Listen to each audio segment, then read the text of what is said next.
بسم الله الرحمن الرحيم. إن الحمد لله نحمده ونستعينه ونستغفره ونعوذ بالله من شرور أنفسنا ومن سيئات أعمالنا. من يهده الله فلا مضل له ومن يضلل فلا هادي له، وأشهد أن لا إله إلا الله وأشهد أن محمدًا عبده ورسوله.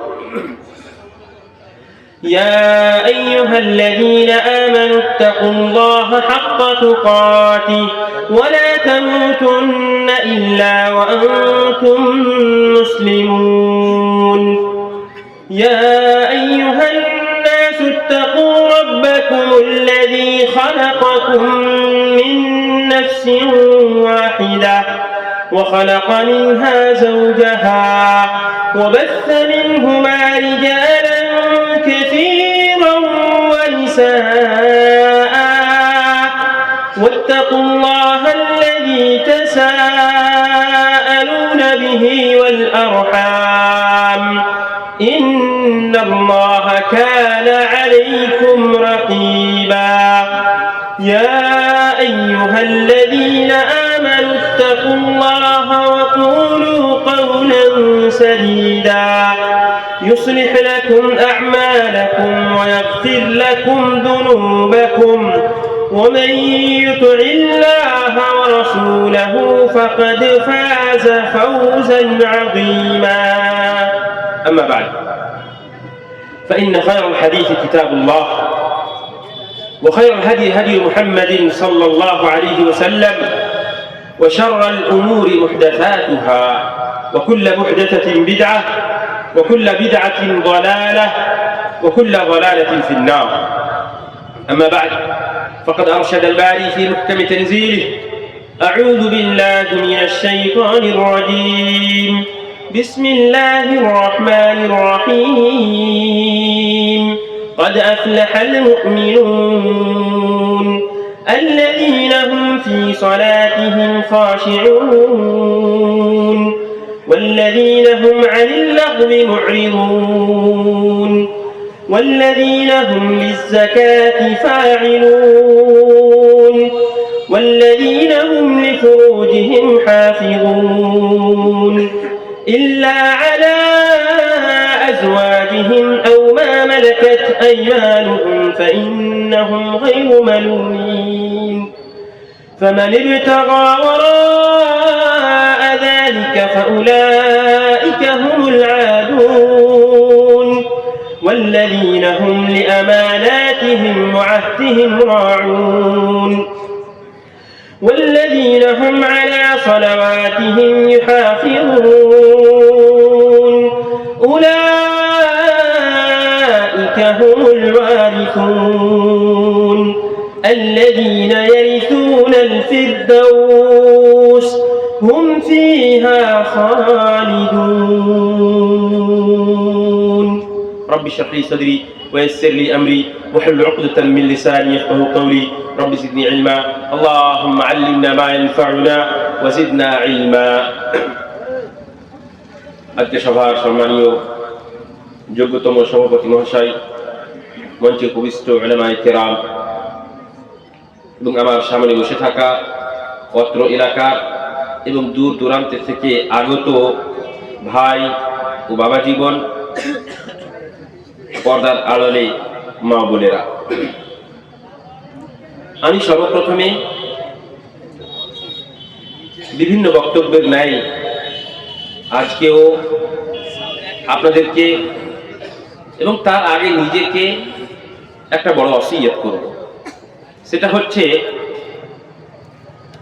আল্লাহ রাব্বুল আলামিন স্বয়ং আম্বিয়া কেরামদেরকে এবং রাসূলুল্লাহ সাল্লাল্লাহু আলাইহি ওয়াসাল্লামকে সেই ওসিয়তটা করেছিলেন।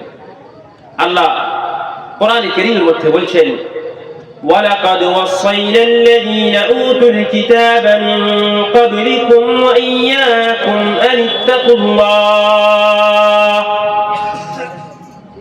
নবী, আপনার পূর্বে যে সমস্ত আম্বিয়া কেরাম পৃথিবীতে এসেছিলেন তাদেরকে যে ওসিয়তটা আমি করেছিলাম সেই ওসিয়তটা আপনাকেও করছি।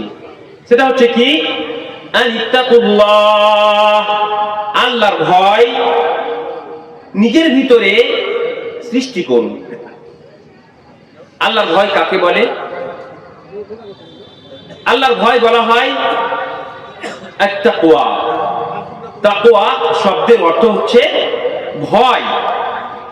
তো আল্লাহর ভয় বলা হয় যে আত-তাকওয়া আন তাজআলা বাইনাকা ওয়া বাইনা মাহারিমিল্লাহি ওয়িকায়া। আল্লাহ রাব্বুল আলামিন যাহা কিছু আপনার উপরে হারাম করেছেন সেই সমস্ত বস্তু এবং আপনার ভিতরে আর তৈরি করে দেওয়া, এটাকে তাকওয়া বলা হয়। আপনার ভিতরে আল্লাহর ভয় যত বেশি প্রবল হবে তত বেশি আপনি আল্লাহ রাব্বুল আলামিনের সমস্ত প্রকার হারাম করা বস্তু থেকে বাঁচতে পারবেন ইনশাআল্লাহ তাআলা। আমি একটা উদাহরণ দিয়ে থাকি। মনে করেন এই যে পর্দা দেওয়া আছে, এটাও একটা আড়।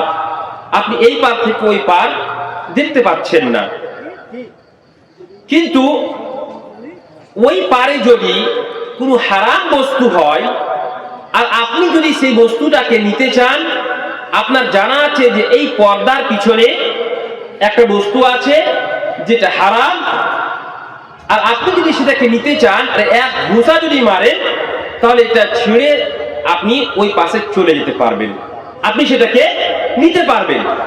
কিন্তু আপনার তাকওয়া, আপনার ঈমান যদি ওই যে কংক্রিটের দেওয়াল দেখতে পাচ্ছেন, পিলার দিয়ে মজবুত করে সিমেন্ট বালি দিয়ে দেওয়াল তৈরি করা আছে, ওই দেওয়ালের পাশে যদি কোনো হারাম বস্তু থাকে আর আপনি যদি চান যে ওই হারাম বস্তুটাকে নিব, তবে আপনি ঘুষা মেরে কি সেই বস্তুটাকে নিতে পারবেন?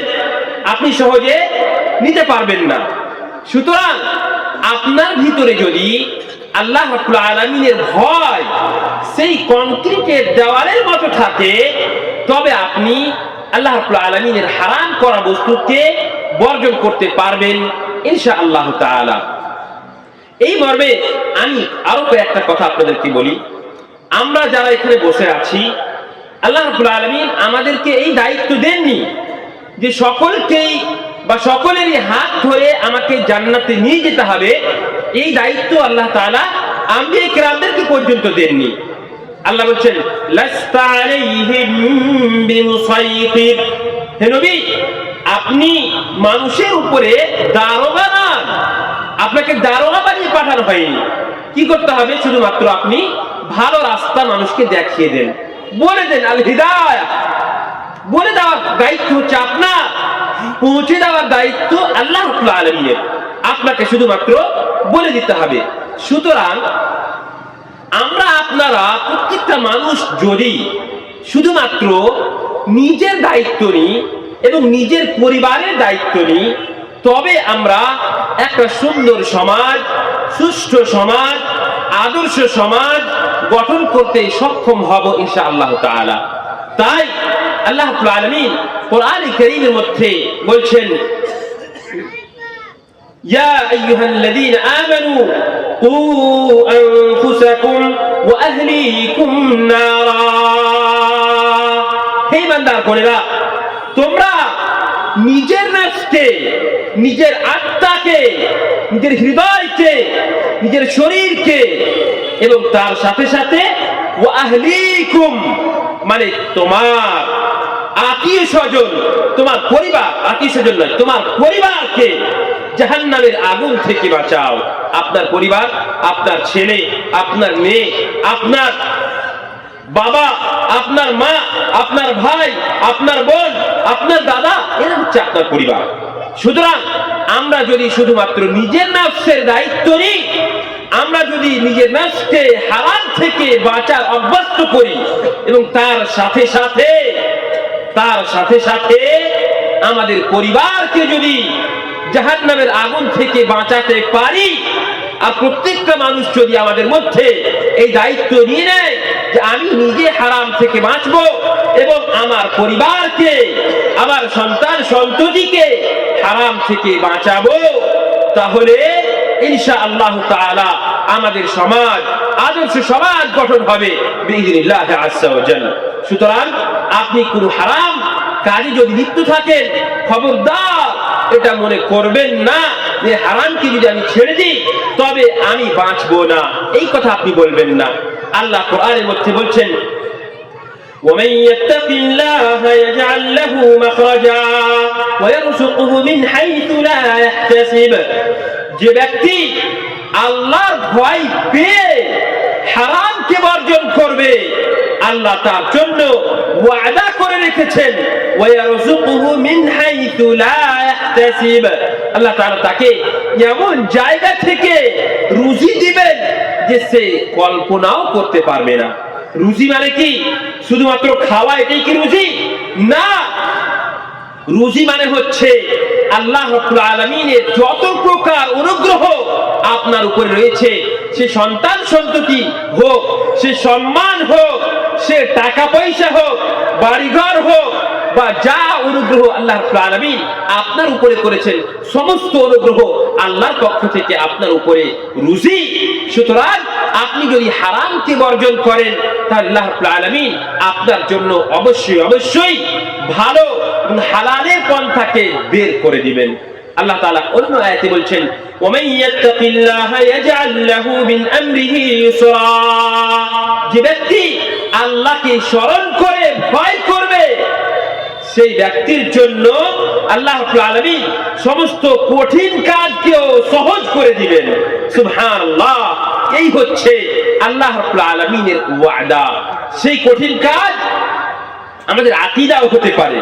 আমাদের শেখ ইনশাআল্লাহ তাআলা শেখ আব্দুল লতিফ আল-মাদানী হাফিজাহুল্লাহ উনি বক্তব্য রাখবেন আকীদা সম্পর্কে বিইذنিল্লাহ, আপনারা মনোযোগ সহকারে শুনবেন ইনশাআল্লাহ তাআলা। তো সেই বিষয়টা আকীদাও হতে পারে।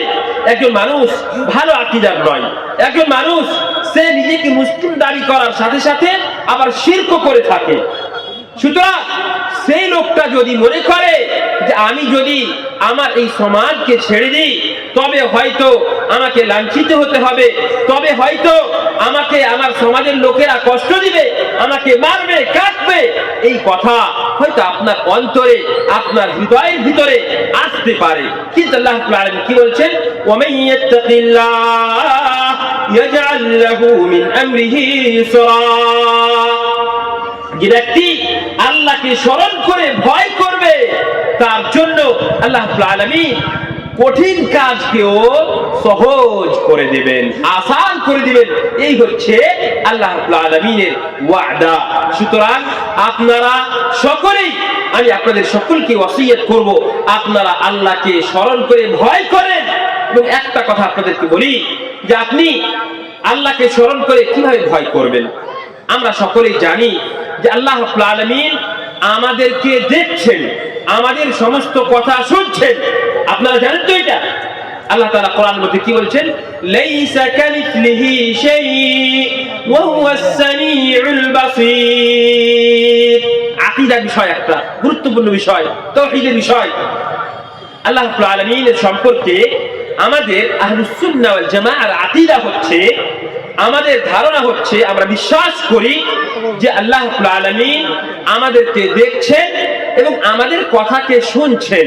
কিন্তু আল্লাহ কি আমাদের সাথে আছেন? আল্লাহ কি আমাদের সাথে আছেন? না, নেই। আল্লাহ রাব্বুল আলামিন কোথায় আছেন? আসমানের উপরে আছেন।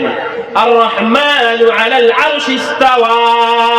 আল্লাহ রাব্বুল আলামিন আরশের উপরে, আকাশের উপরে যে আরশ আছে আসমানের উপরে, সেই আরশের উপরে মুস্তাওয়ী আছেন। সেই আরশের উপরে মুস্তাওয়ী আছেন। আচ্ছা, মুস্তাওয়ী আছেন এর মানে কি? আচ্ছা, এর মধ্যে আরো একটা কথা বলি। কিছু মানুষের ধারণা আছে যে আল্লাহ তাআলা আমাদের সাথে আছেন এবং আমাদের ভিতরে আছেন। এই কথা কিছু মানুষ ধারণা রাখে বা আকীদা রাখে, বিশ্বাস রাখে। সেই আকীদা হচ্ছে সম্পূর্ণভাবে ভুল। সেই আকীদা হচ্ছে ওয়াহদাতুল ওজুদের আকীদা। আল্লাহ রাব্বুল আলামিন পৃথিবীতে নেই। আল্লাহ রাব্বুল আলামিন কোথায় আছে? আর রহমানু আলাল আরশি ইস্তাওয়া। আল্লাহ রাব্বুল আলামিন আরশের উপরে মুস্তাওয়ী রয়েছেন। এবার আপনি যদি বলেন এই যে মুস্তাওয়ী রয়েছেন এর ব্যাখ্যা বিশ্লেষণ যদি আপনি মনে করেন, যেহেতু আমরা আকীদা সম্পর্কে একটু আলোচনা করছি, শুনে রাখেন, আপনি এটা বলবেন না যে আল্লাহ তাআলা বসে আছেন। মুস্তাওয়ী শব্দের অর্থ যদি কেউ ব্যাখ্যা বিশ্লেষণ করে যে আল্লাহ বসে আছেন, তাহলে ভুল ব্যাখ্যা হবে। কি তর্জমা করতে হবে? দেখেন, মুস্তাওয়ী শব্দটা এমন একটা শব্দ যে বাংলাতে অথবা আরবিতে অথবা ইংরেজিতে অথবা অন্য কোনো ভাষাতে আপনি তার সঠিক তর্জমা করবেন, এটা সম্ভব হবে না। আল্লাহ সম্পর্কে আমাদেরকে বিশ্বাস রাখতে হবে, আকীদা রাখতে হবে, যেইভাবে আল্লাহ তাআলা নিজের সম্পর্কে বলেছেন আল্লাহ তাআলা মুস্তাওয়ী আছেন, আমাদের এই আকীদায় রাখতে হবে। আমরা যদি ইমাম মালিক রাহমাতুল্লাহ আলাইহি অবশ্যই আপনারা নাম শুনেছেন, চারটা ইমাম, ইমাম আবু হানিফা রাহমাতুল্লাহ আলাইহি, ইমাম শাফিঈ রাহমাতুল্লাহ আলাইহি, ইমাম আহমদ বিন হাম্বল রাহমাতুল্লাহ আলাইহি এবং ইমাম মালিক রাহমাতুল্লাহ আলাইহি। ইমাম মালিক রাহমাতুল্লাহ আলাইহিকে একজন জিজ্ঞেস করলো যে মাল ইস্তিওয়া, এই যে আল্লাহ রাব্বুল আলামিন কোরআনে কারীমের মধ্যে বলেছেন যে আর রহমানু আলাল আরশি ইস্তাওয়া, আল্লাহ রাব্বুল আলামিন আরশের উপরে মুস্তাওয়ী আছেন, তো ইস্তিওয়াটা কি জিনিস এই সম্পর্কে জিজ্ঞেস করলেন। ইমাম মালিক রাহমাতুল্লাহ আলাইহি কি উত্তর দিলেন জানেন? উনি বলছেন আল ইস্তিওয়া মা'লুম ওয়াল কাইফু মাজহুল ওয়াস সুআলু আনহু বিদআতুন ওয়াল ঈমানু বিহি ওয়াজিবুন। ইমাম মালিক রাহমাতুল্লাহ আলাইহি বললেন যে আল ইস্তিওয়া আমরা সকলেই জানি, মানে উঁচা হওয়া। আল্লাহ রাব্বুল আলামিন আসমানের উপরে আছেন, এটা আমরা সকলেই জানি। এবার তুমি যে জিজ্ঞেস করছো যে কিভাবে মুস্তাওয়ী আছেন, তো শুনো, ওয়াল কাইফু মাজহুল, আল্লাহ রাব্বুল আলামিন আসমানের উপরে আরশের উপরে মুস্তাওয়ী আছে, তো কিভাবে আছে এটা আমরা কেউ জানি না। ওয়াস সুআলু আনহু বিদআতুন, আল্লাহ রাব্বুল আলামিনের সম্পর্কে এই ধরনের প্রশ্ন করা এটা হচ্ছে এক প্রকার বিদআত। এবং শুনে রাখুন, ওয়াল ঈমানু বিহি ওয়াজিবুন, আমাদের সকলকেই ঈমান রাখতে হবে যে আল্লাহ রাব্বুল আলামিন আরশের উপরে মুস্তাওয়ী আছেন, এইভাবে আমাদেরকে অবশ্যই ঈমান রাখতে হবে। এটা হচ্ছে আহলুস সুন্নাহ ওয়াল জামাআতের আকীদা। আল্লাহ রাব্বুল আলামিন আমাদেরকে দেখছেন, আল্লাহর জ্ঞানের সাথে আল্লাহ রাব্বুল আলামিন আমাদের সাথে আছেন। আল্লাহর জ্ঞান আমাদের সাথে আছে, আল্লাহ তাআলা আমাদের সাথে নেই। আল্লাহ রাব্বুল আলামিনের জ্ঞান আমাদের সাথে আছে। তাই আল্লাহ বলছেন লাইসা কামিসলিহি শাই ওয়া হুয়াস সামিউল বাসীর, আল্লাহর মতো কোনো কিছু নেই। আপনি বলবেন যে আল্লাহর হাত আছে, তো কেমন হাত, মানুষের মতো নাকি? আল্লাহর সম্পর্কে এসেছে আল্লাহর চোখ আছে, তো আল্লাহর চোখ কি মানুষের চোখের মতো নাকি? না, এইভাবে বলা যাবে না।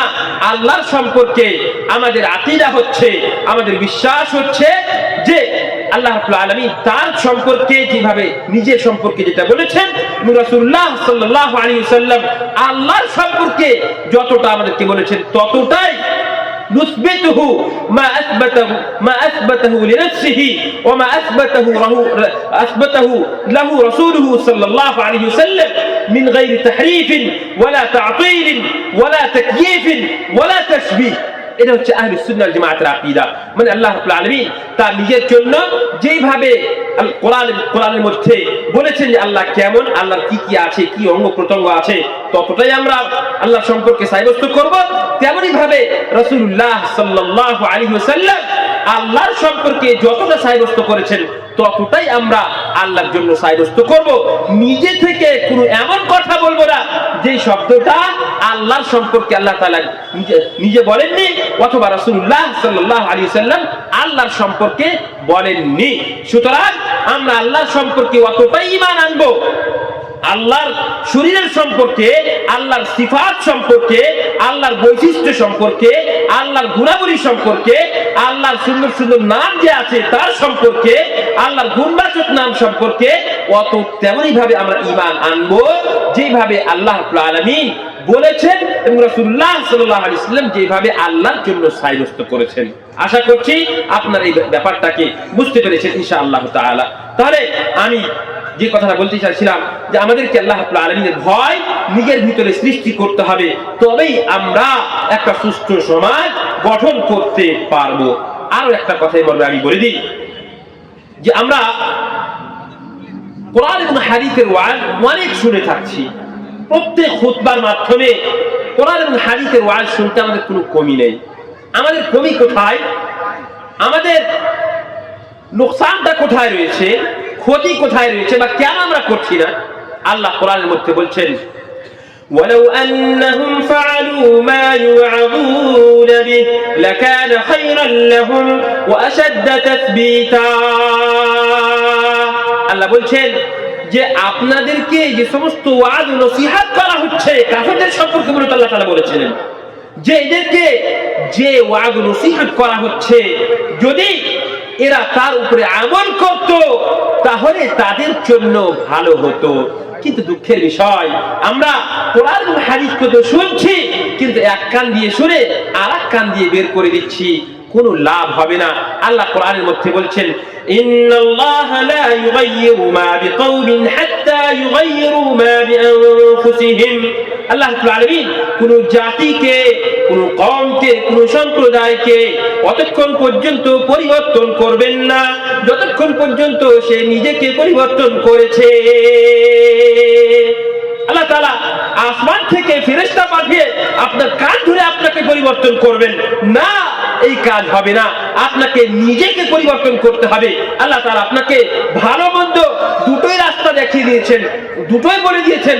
সুতরাং আপনাকে ভালোটাকে চয়ন করতে হবে, তবেই আপনি মুত্তাকি এবং পরহেজগার হতে পারবেন। আর এই সমস্ত জালসার উদ্দেশ্য হচ্ছে আমাদের ঈমানকে প্রবল করা। এই সমস্ত জালসার উদ্দেশ্য কি? আমি যে সমস্ত কথা বলছি এগুলো কি নতুন কথা? কোনো নতুন কথা নয়, কিন্তু আল্লাহ বলছেন, ওয়াযাক্কির ফাইন্নায যিকরা তানফাউল মুমিনিন। নবী, আপনি মুমিনদেরকে ওয়াজ নসিহত করেন। কারণটা হচ্ছে যে মুমিনদেরকে ওয়াজ নসিহত করতে গেলে তারা যেটা ভুলে গেছে বা তারা যেটা কমি করছে, আল্লাহর ইবাদতে তার ভিতরে যে ক্ষতি চলে এসেছে বা কমি চলে এসেছে, সেটাকে সে পূরণ করবে, মনে করে নেবে এবং ভালো কাজ করতে পারবে ইনশাআল্লাহ তাআলা। সুতরাং আমরা যে সমস্ত ওয়াজ, কোরআন এবং হাদিসের আলোচনা উলামায়ে কিরামদের মুখ থেকে শুনবো, সেগুলোকে আমরা সেগুলোর উপরে আমল করব, এই প্রত্যাশা নিয়ে আমাদেরকে এখান থেকে যেতে হবে, তবেই আমাদের লাভ হবে। এবার আসেন আরো একটা গুরুত্বপূর্ণ কথা আপনাদেরকে বলি, মূল বিষয় সম্পর্কে আলোচনা করবে। সেটা হচ্ছে যে আমরা বিভিন্ন সময়ে রাসূলুল্লাহ সাল্লাল্লাহু আলাইহি ওয়াসাল্লামের নাম শুনে থাকি। মুসলিম সমাজ, মা ও বোনেরা সকলে কি বলে আমি বলছি, আমরা মাঝে মধ্যে বিশেষ করে জুমার খুতবাতে খতিব সাহেব যখন ওয়াজ করেন, সেই সময় নবী সাল্লাল্লাহু আলাইহি ওয়াসাল্লামের নাম নিয়ে হাদিস থেকে আমাদেরকে ওয়াজ করেন, নসিহত করে থাকেন। তো আমরা, আমাদের দায়িত্ব কি, আমাদের কর্তব্য কি?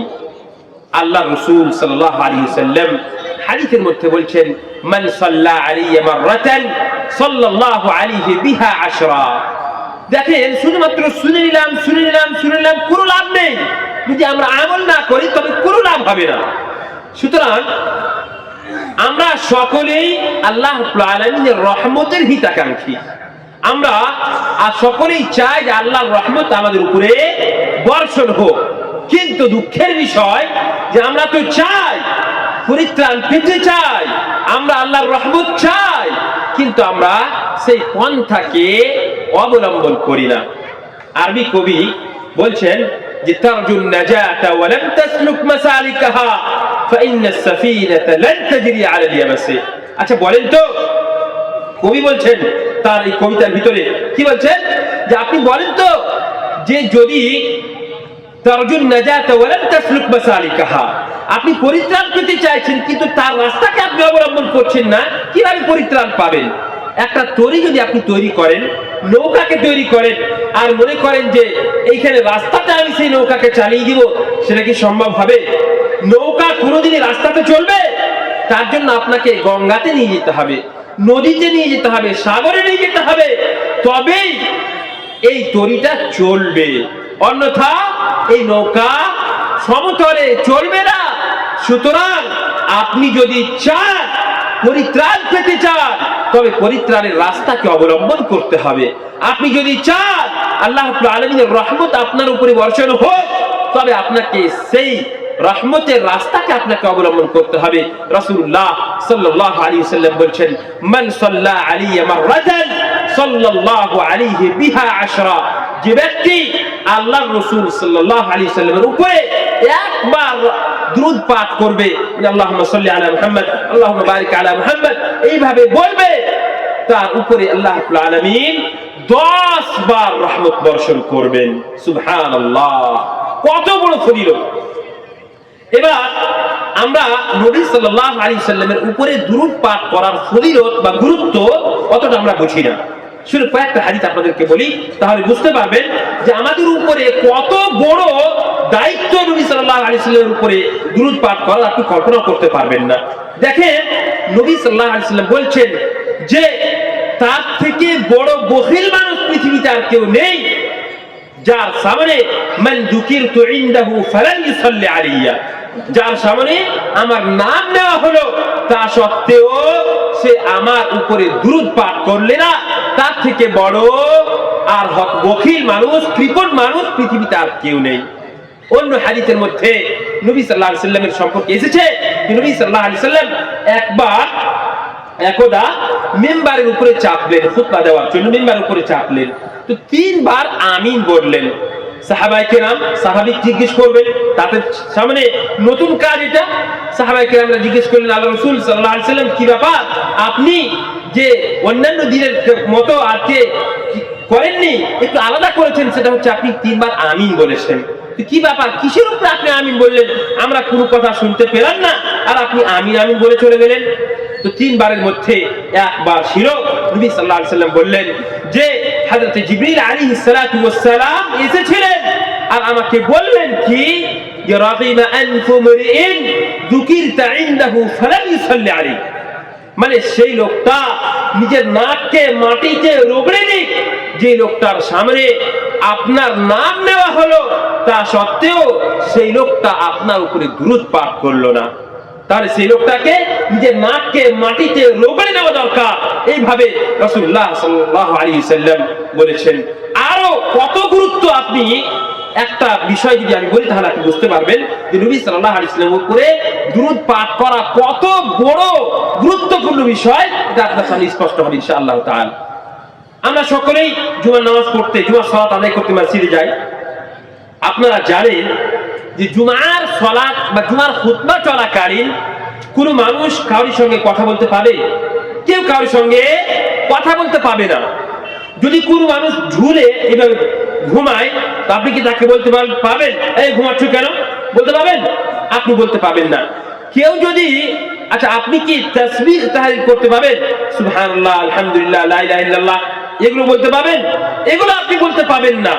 এক কথায়, জুমার খুতবা চলাকালীন আপনার জন্য কোনো কাজ করাই বৈধ নয়, কোনো কথা বলাই বৈধ নয়।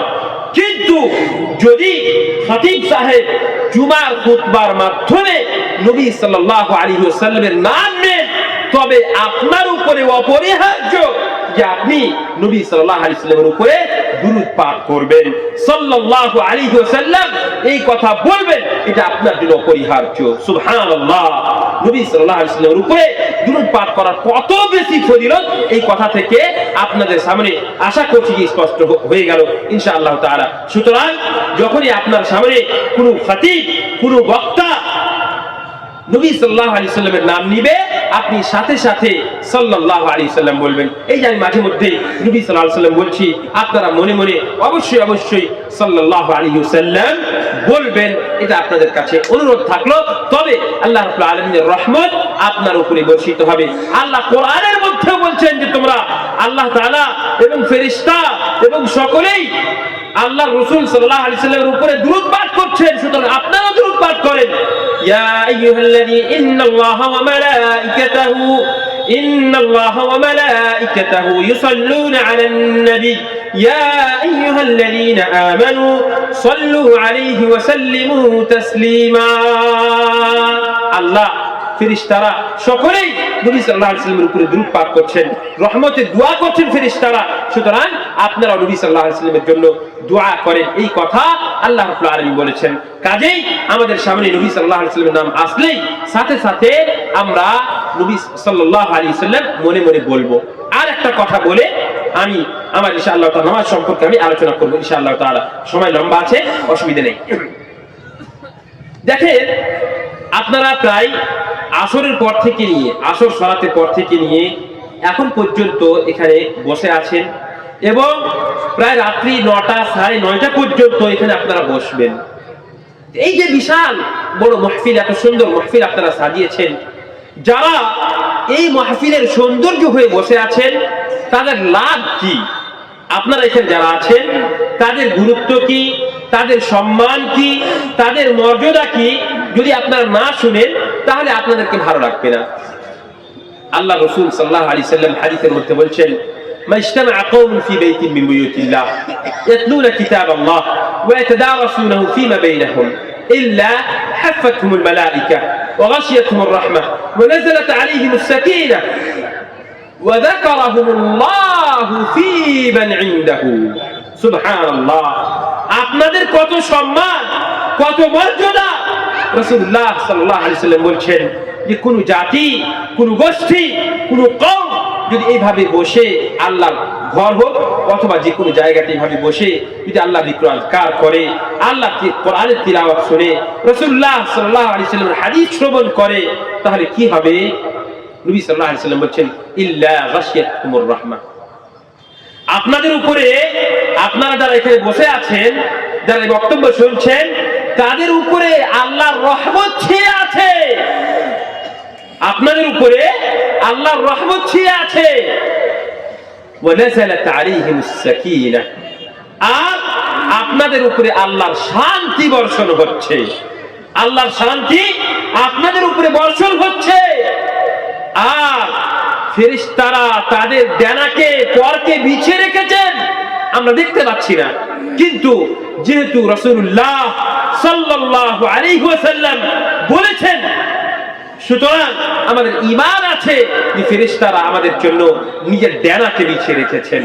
আর এর থেকে বড় সম্মান বা মর্যাদার বিষয় হচ্ছে রাসূলুল্লাহ সাল্লাল্লাহু আলাইহি ওয়াসাল্লাম বলছেন, ওয়া যাকারাহুমুল্লাহু ফী মান ইনদাহু। যে সমস্ত লোকেরা এখানে বসে আছেন, আপনাদেরকে নিয়ে আল্লাহ রাব্বুল আলামিন মালায়ে আ'লাতে ফেরেশতাদের সামনে আপনাদেরকে নিয়ে ফখর করছেন, গৌরব করছেন যে দেখো, এই জাতি যাদেরকে সৃষ্টি করতে তোমরা মানা করছিলে, আর এরা আমার কোরআন শিখছে, পড়ছে, শুনছে এবং আমার যিকর আযকার করছে, ইসলামের কথা শ্রবণ করছে। এইভাবে আল্লাহ রাব্বুল আলামিন আপনাদেরকে নিয়ে ফেরেশতাদের সামনে তাযকিরা করছেন, আপনাদেরকে নিয়ে ফখর করছেন। সুবহানাল্লাহ! কত বড় আপনাদের সম্মান, কত বড় মর্যাদা! অন্য হাদিসের মধ্যে এসেছে, রাসূলুল্লাহ সাল্লাল্লাহু আলাইহি ওয়াসাল্লাম বলেছেন যে শেষে যখন আপনারা উঠে যাবেন, সেই সময় ফেরেশতারা বলবেন, কুমু মাগফুরান লাকুম, আপনারা এখন চলে যান, আপনাদের আল্লাহ রাব্বুল আলামিন সমস্ত গুনাহকে ক্ষমা করে দিয়েছেন। এই কথা আল্লাহ রাব্বুল আলামিন অথবা ফেরেশতারা এই কথা বলবেন। সুবহানাল্লাহ! আপনাদের কত সম্মান, কত মর্যাদা এই হাদিসের মধ্যে বোঝা যাচ্ছে। সুতরাং আপনারা কোরআন এবং হাদিসকে শুনতে এসেছেন, আপনারা হচ্ছেন পৃথিবীর বুকে সবথেকে ভালো মানুষ। আপনাদেরকে আল্লাহ তাআলা বেছে নিয়েছেন, আপনাদেরকে ভালোবেসেছেন, তার জন্য আপনারা এখানে এসেছেন। অনেকগুলো মানুষ যাদের সামনে হয়তো মাইকের আওয়াজ যাচ্ছে, কিন্তু রাস্তাঘাটে বসে হয়তো তারা গল্পগুজব করছে, তারা হয়তো এই মাহফিল সম্পর্কে সমালোচনা করছে, তারা হয়তো বিড়ি খাচ্ছে, মদ খাচ্ছে, সিগারেট খাচ্ছে, অথবা এমনি হয়তো বসে আছে, সময় অপচয় করছে। কিন্তু আল্লাহ রাব্বুল আলামিন তাদের মতো আপনাদেরকে করেননি, আপনাদেরকে আল্লাহ রাব্বুল আলামিন ভালোবেসেছেন। তাই আল্লাহ তাআলা আপনাদেরকে এই সুন্দর মাহফিলে কোরআন এবং হাদিস শোনার জন্য আপনাদেরকে এখানে নিয়ে এসেছেন। কাজেই আল্লাহ তাআলা আমাদের শুকরিয়া আদায় করা দরকার। আল্লাহ তাআলা আমাদেরকে ভালো কথা শোনার, কোরআন এবং হাদিসকে শোনার জন্য আমাদেরকে তৌফিক প্রদান করেছেন। তাই আমাদের সকলেরই আলহামদুলিল্লাহ পড়া দরকার। সম্মানীয় মুসলিম সমাজ, এবার আসুন আজকে যে বিষয় নিয়ে আমি আলোচনা করব, আপনাদের সামনে যে বিষয়কে আলোকপাত করব, সেটা এমন একটা বিষয় যা তাওহীদের পরে, আল্লাহ রাব্বুল আলামিনের উপরে ঈমান আনার পরে সর্বপ্রথম ফরজ এবং সর্বপ্রথম মানুষের উপরে আল্লাহর পক্ষ থেকে ওয়াজিব, দায়িত্ব, কর্তব্য, সেই সম্পর্কে আজকে আমরা আলোচনা শুনবো, করবো ইনশাআল্লাহ তাআলা। আল্লাহ রাব্বুল আলামিনের কাছে দোয়া করি আল্লাহ তাআলা আমাকে সঠিক বলার এবং আপনাদেরকে এবং আমাদের সকলকে সঠিকভাবে শুনে তার উপরে আমল করার তৌফিক প্রদান করেন, আমিন। এবং প্রথমেই আমি আল্লাহর কাছে দোয়া করি আল্লাহ রাব্বুল আলামিন যেন আমাদের সকলের ভিতরে সালাতের ভালোবাসা, নামাজের ভালোবাসাকে ঢুকিয়ে দেন এবং আমরা যেন সালাতকে প্রতিষ্ঠিত করতে পারি, সঠিক সময়ে আদায় করতে পারি, তার তৌফিক প্রদান করেন, আমিন। সম্মানিত মুসলিম সমাজ, সালাত এমন একটা বিষয়, সালাত এমন একটা বিষয় যেটা তাকওয়ার সঙ্গে জড়িত।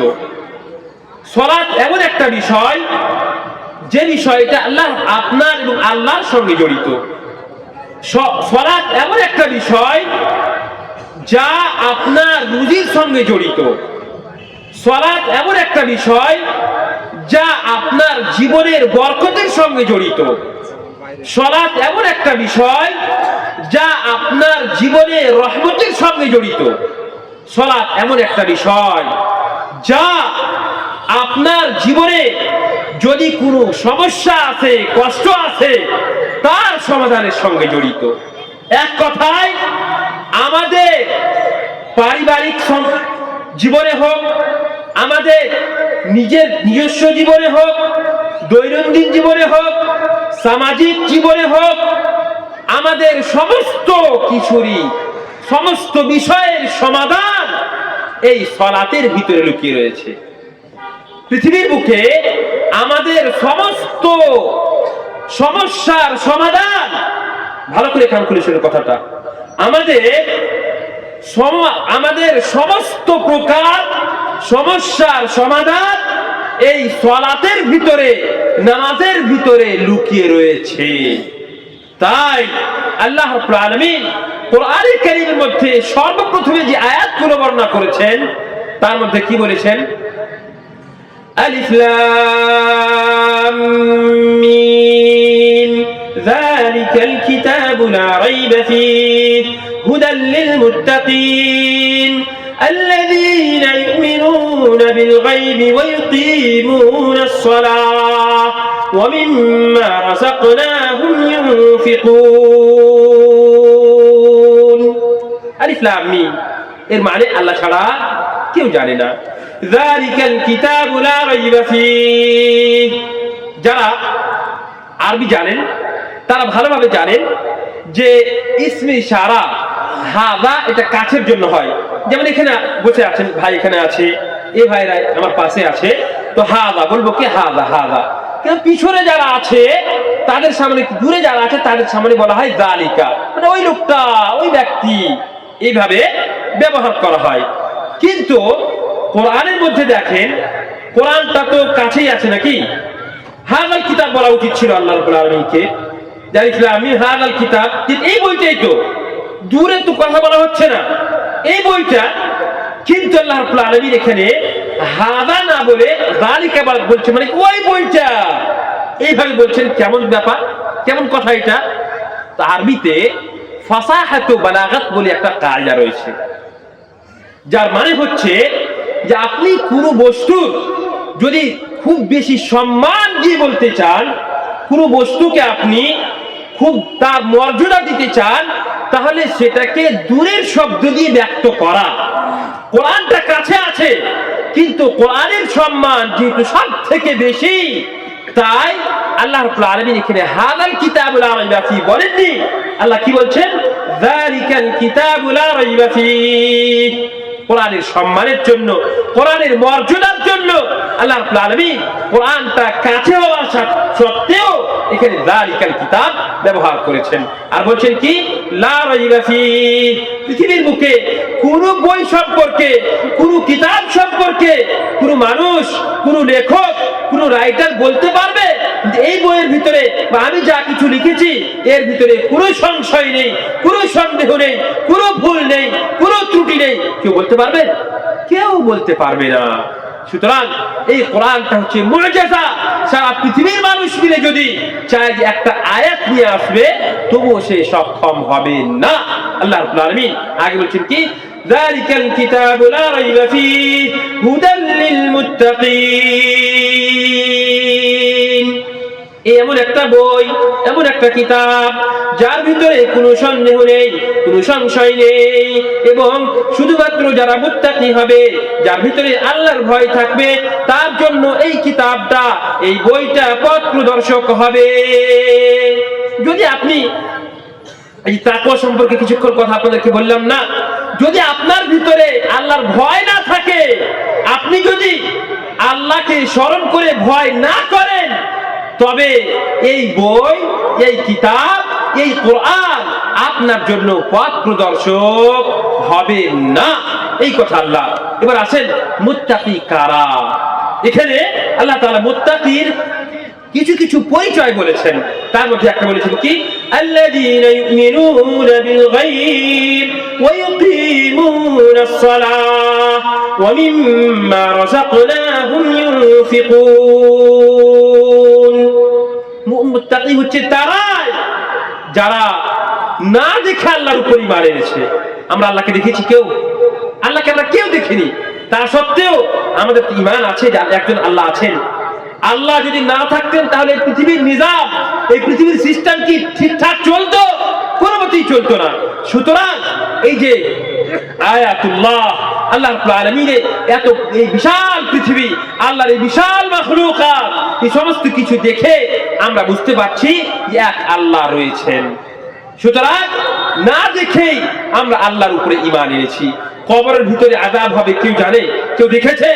আমরা কেউ তো দেখিনি, কিন্তু আমরা না দেখে ঈমান এনেছি। আমাদের ঈমান আছে, আমাদের বিশ্বাস আছে যে আল্লাহ তাআলা বলেছেন, সুতরাং কবরের ভিতরেও আযাব হবে। জান্নাত জাহান্নাম কি আমরা দেখেছি? আমরা কেউ দেখিনি। না দেখে আমরা এই সমস্ত বিষয়ের উপরে ঈমান এনেছি। সুতরাং গায়ব সম্পর্কে আল্লাহ রাব্বুল আলামিন এবং রাসূলুল্লাহ সাল্লাল্লাহু আলাইহি ওয়াসাল্লাম কে আল্লাহ তাআলা যতটা জানিয়েছিলেন, যতটা বলেছিলেন, ততটার উপরে আমাদেরকে ঈমান আনতে হবে। আমরা যদি ঈমান না আনি, কারোর ঈমান যদি দুর্বল থাকে, তাহলে সে পরিপূর্ণভাবে মুমিন হতে পারে না। কারোর যদি আখিরাত সম্পর্কে সন্দেহ হয়, আল্লাহর সম্পর্কে সন্দেহ হয়, জান্নাত জাহান্নাম সম্পর্কে সন্দেহ হয়, কিয়ামত দিবসে হিসাব কিতাব হবে তার সম্পর্কে সন্দেহ হয়, তাহলে সে মুমিন হতে পারবে? কোনমতেই সে ব্যক্তি মুমিন হতে পারবে না।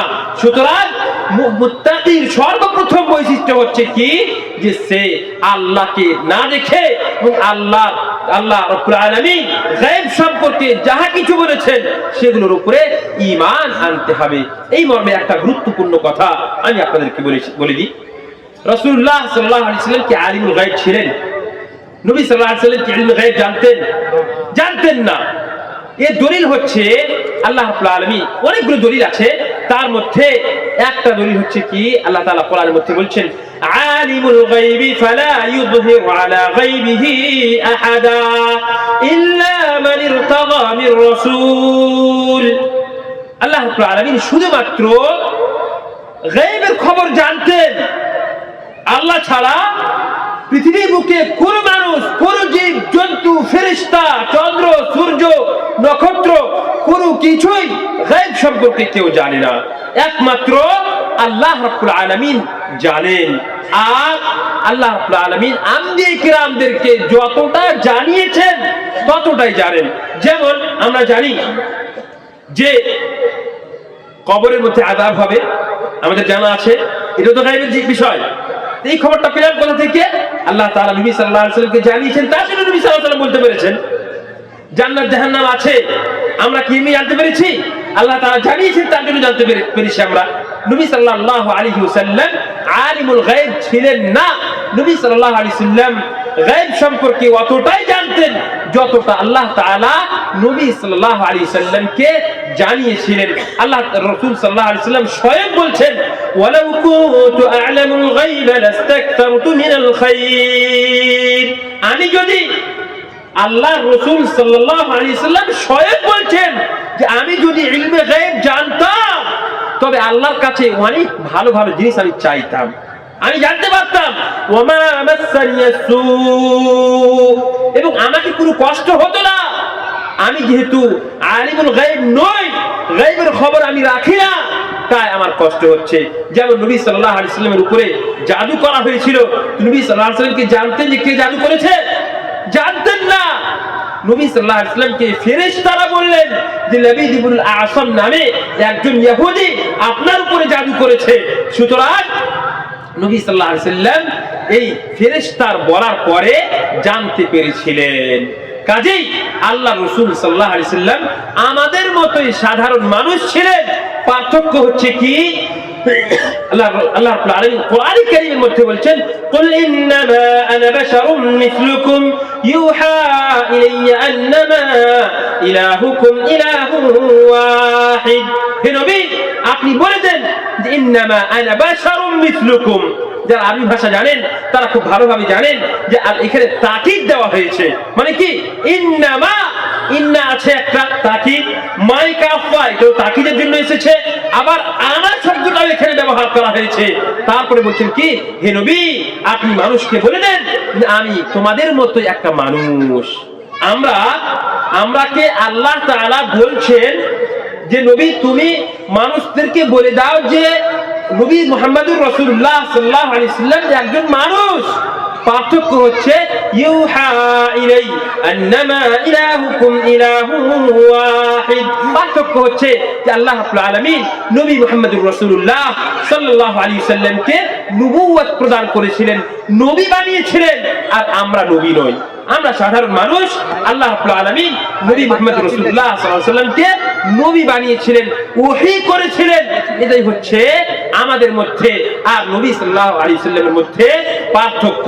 সুতরাং আমরা কেউ নবী সাল্লাল্লাহু আলাইহি ওয়াসাল্লামকে নবী সাল্লাল্লাহু আলাইহি ওয়াসাল্লামের সম্পর্কে এই আকীদা পোষণ করব না যে নবী সাল্লাল্লাহু আলাইহি ওয়াসাল্লাম ফেরেশতা ছিলেন, অথবা নবী সাল্লাল্লাহু আলাইহি ওয়াসাল্লাম ইলমুল গায়ব রাখতেন, অথবা নবী সাল্লাল্লাহু আলাইহি ওয়াসাল্লাম নূর থেকে তৈরি। এই রকম আকীদা, এই রকম বিশ্বাস আমাদের জন্য রাখা কোনো মতেই বৈধ নয়, যেখানে আল্লাহ তাআলা বলছেন। আর আমাদের মধ্যে কিছু মানুষ আছে সেখানে তারা বলছে কি যে আমাদের অমুক বলেছে, ধুমুক বলেছে।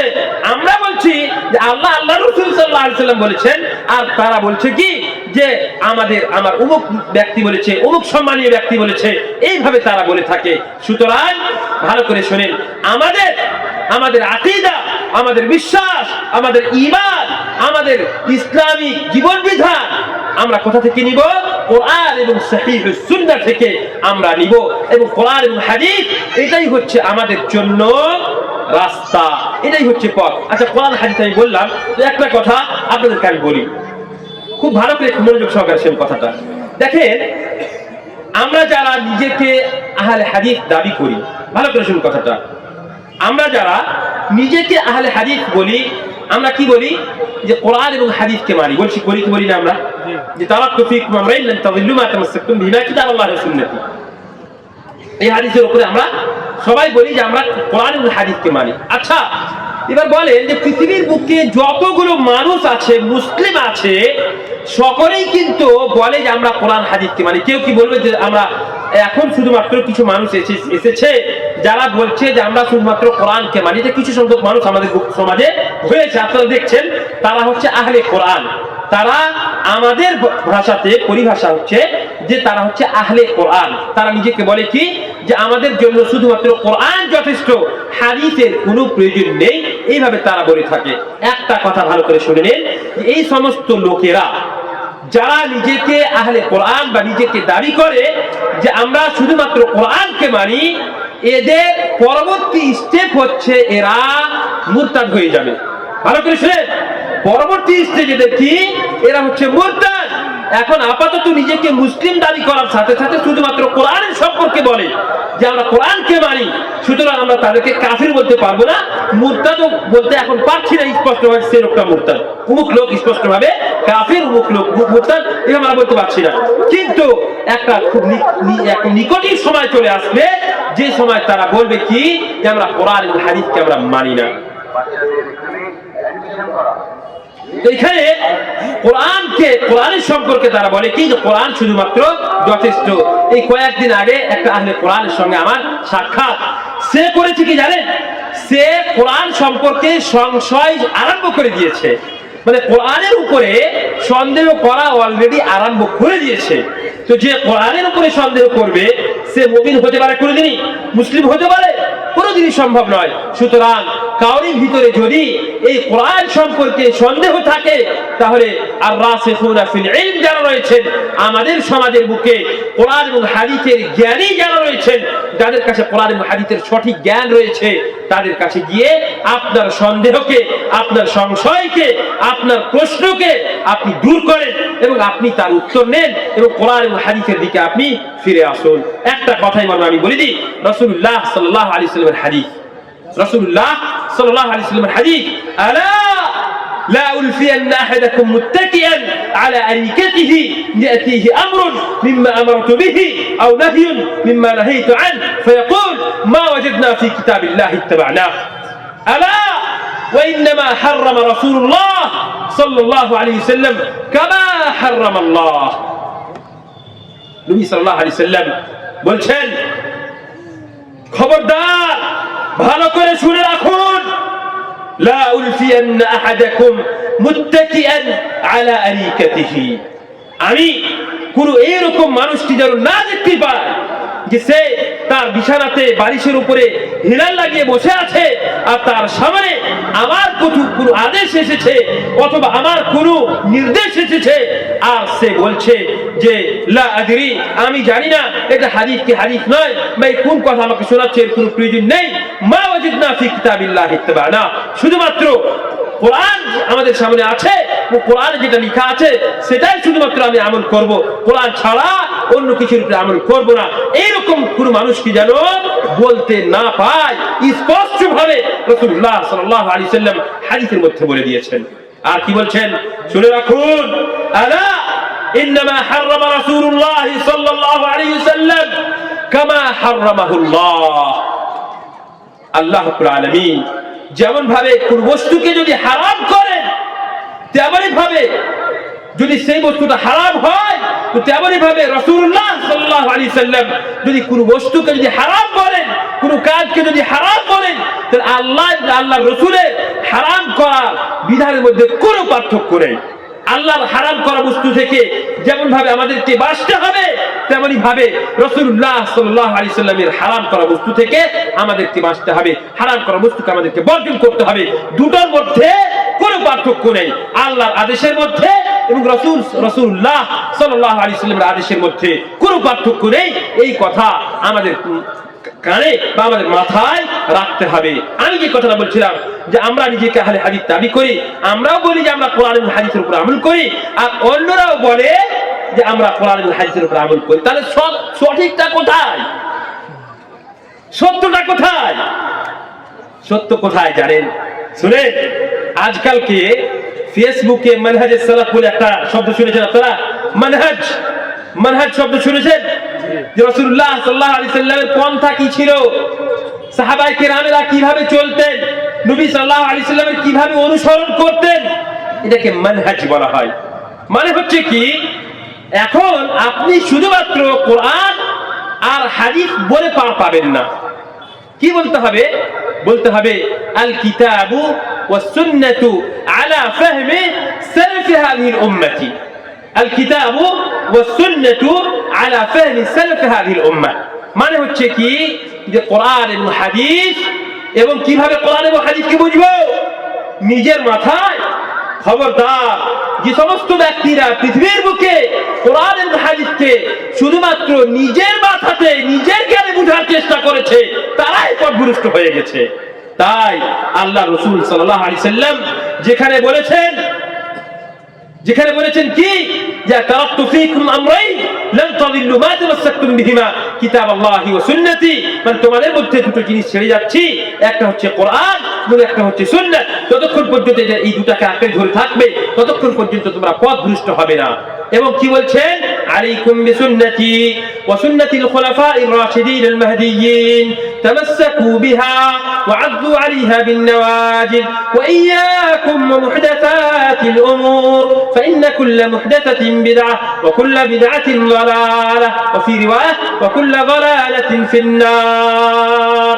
এইভাবে রাসূলুল্লাহ সাল্লাল্লাহু আলাইহি ওয়াসাল্লাম বলে দিয়েছেন। মানে হচ্ছে কি, মানে হচ্ছে যে আমাদেরকে মানহাজে সালাফের মোতাবেক কোরআন এবং হাদিসকে বুঝতে হবে। যেভাবে রাসূলুল্লাহ সাল্লাল্লাহু আলাইহি ওয়াসাল্লাম কি বলেছেন, খায়রুল কুরুনি কারনি। দেখেন এই সমস্ত ইস্তিদলাল কোরআন এবং হাদিস থেকেই করা হচ্ছে, নিজের মাথা থেকে বলছি না যে শুধু কোরআন এবং হাদিস বললে হবে না। আপনি নিজেকে বলবেন যে আমি মুসলমান, তো মুসলমান তো সবাই নিজেকে বলছে, আপনি কোন মুসলমান, কেমন মুসলমান? এই জন্য শুনে রাখুন, আহলুস সুন্নাহ ওয়াল জামাআহ, আহলে হাদিস, সালাফি, আসারি, এই যে সমস্ত শব্দগুলো আছে এগুলো হচ্ছে গুণবাচক শব্দ, যার মাধ্যমে বোঝা যায় যে আপনি সহিহ আকীদার অনুসারী, আপনি সহিহ আকীদার অনুসারী। এই সমস্ত শব্দের মাধ্যমে বোঝা যায়। সুতরাং আমাদেরকে বলতে হবে আমরা কোরআন এবং হাদিস আমাদের জন্য জীবন ব্যবস্থা, কিন্তু কিভাবে, আলা মানহাজে সালাফি হাযিহিল উম্মাহ, এই উম্মতে সালাফি সালিহিনরা, সাহাবায়ে কেরাম, তাবিঈন, তাবিঈন, ওনারা যেভাবে কোরআন এবং হাদিসকে বুঝেছিলেন, ওনারা যেভাবে কোরআন এবং হাদিসকে নিজের জীবনে বাস্তবায়ন করেছিলেন, সেইভাবে আমাদেরকে কোরআন এবং হাদিসকে বুঝতে হবে, সেইভাবে আমাদেরকে কোরআন এবং হাদিসকে নিজের জীবনে বাস্তবায়ন করতে হবে। রাসূলুল্লাহ সাল্লাল্লাহু আলাইহি ওয়াসাল্লামের জীবনীকে আমাদের জীবনে বাস্তবায়ন করতে হবে, তবেই আমরা নবী সাল্লাল্লাহু আলাইহি ওয়াসাল্লামের সৎ অনুসারী হতে পারবো। সুতরাং আমরা বলবো কি, যে কোরআন এবং হাদিস যেভাবে সাহাবায়ে কেরামেরা বুঝেছিলেন, যেভাবে তাবিঈনরা বুঝেছিলেন, সেইভাবে আমরা কোরআন এবং হাদিসকে বুঝি। আমরা নিজের জ্ঞানে, নিজের মাথায় এগুলোকে বুঝার চেষ্টা খবরদার করব না, বা কেউ করবেন না।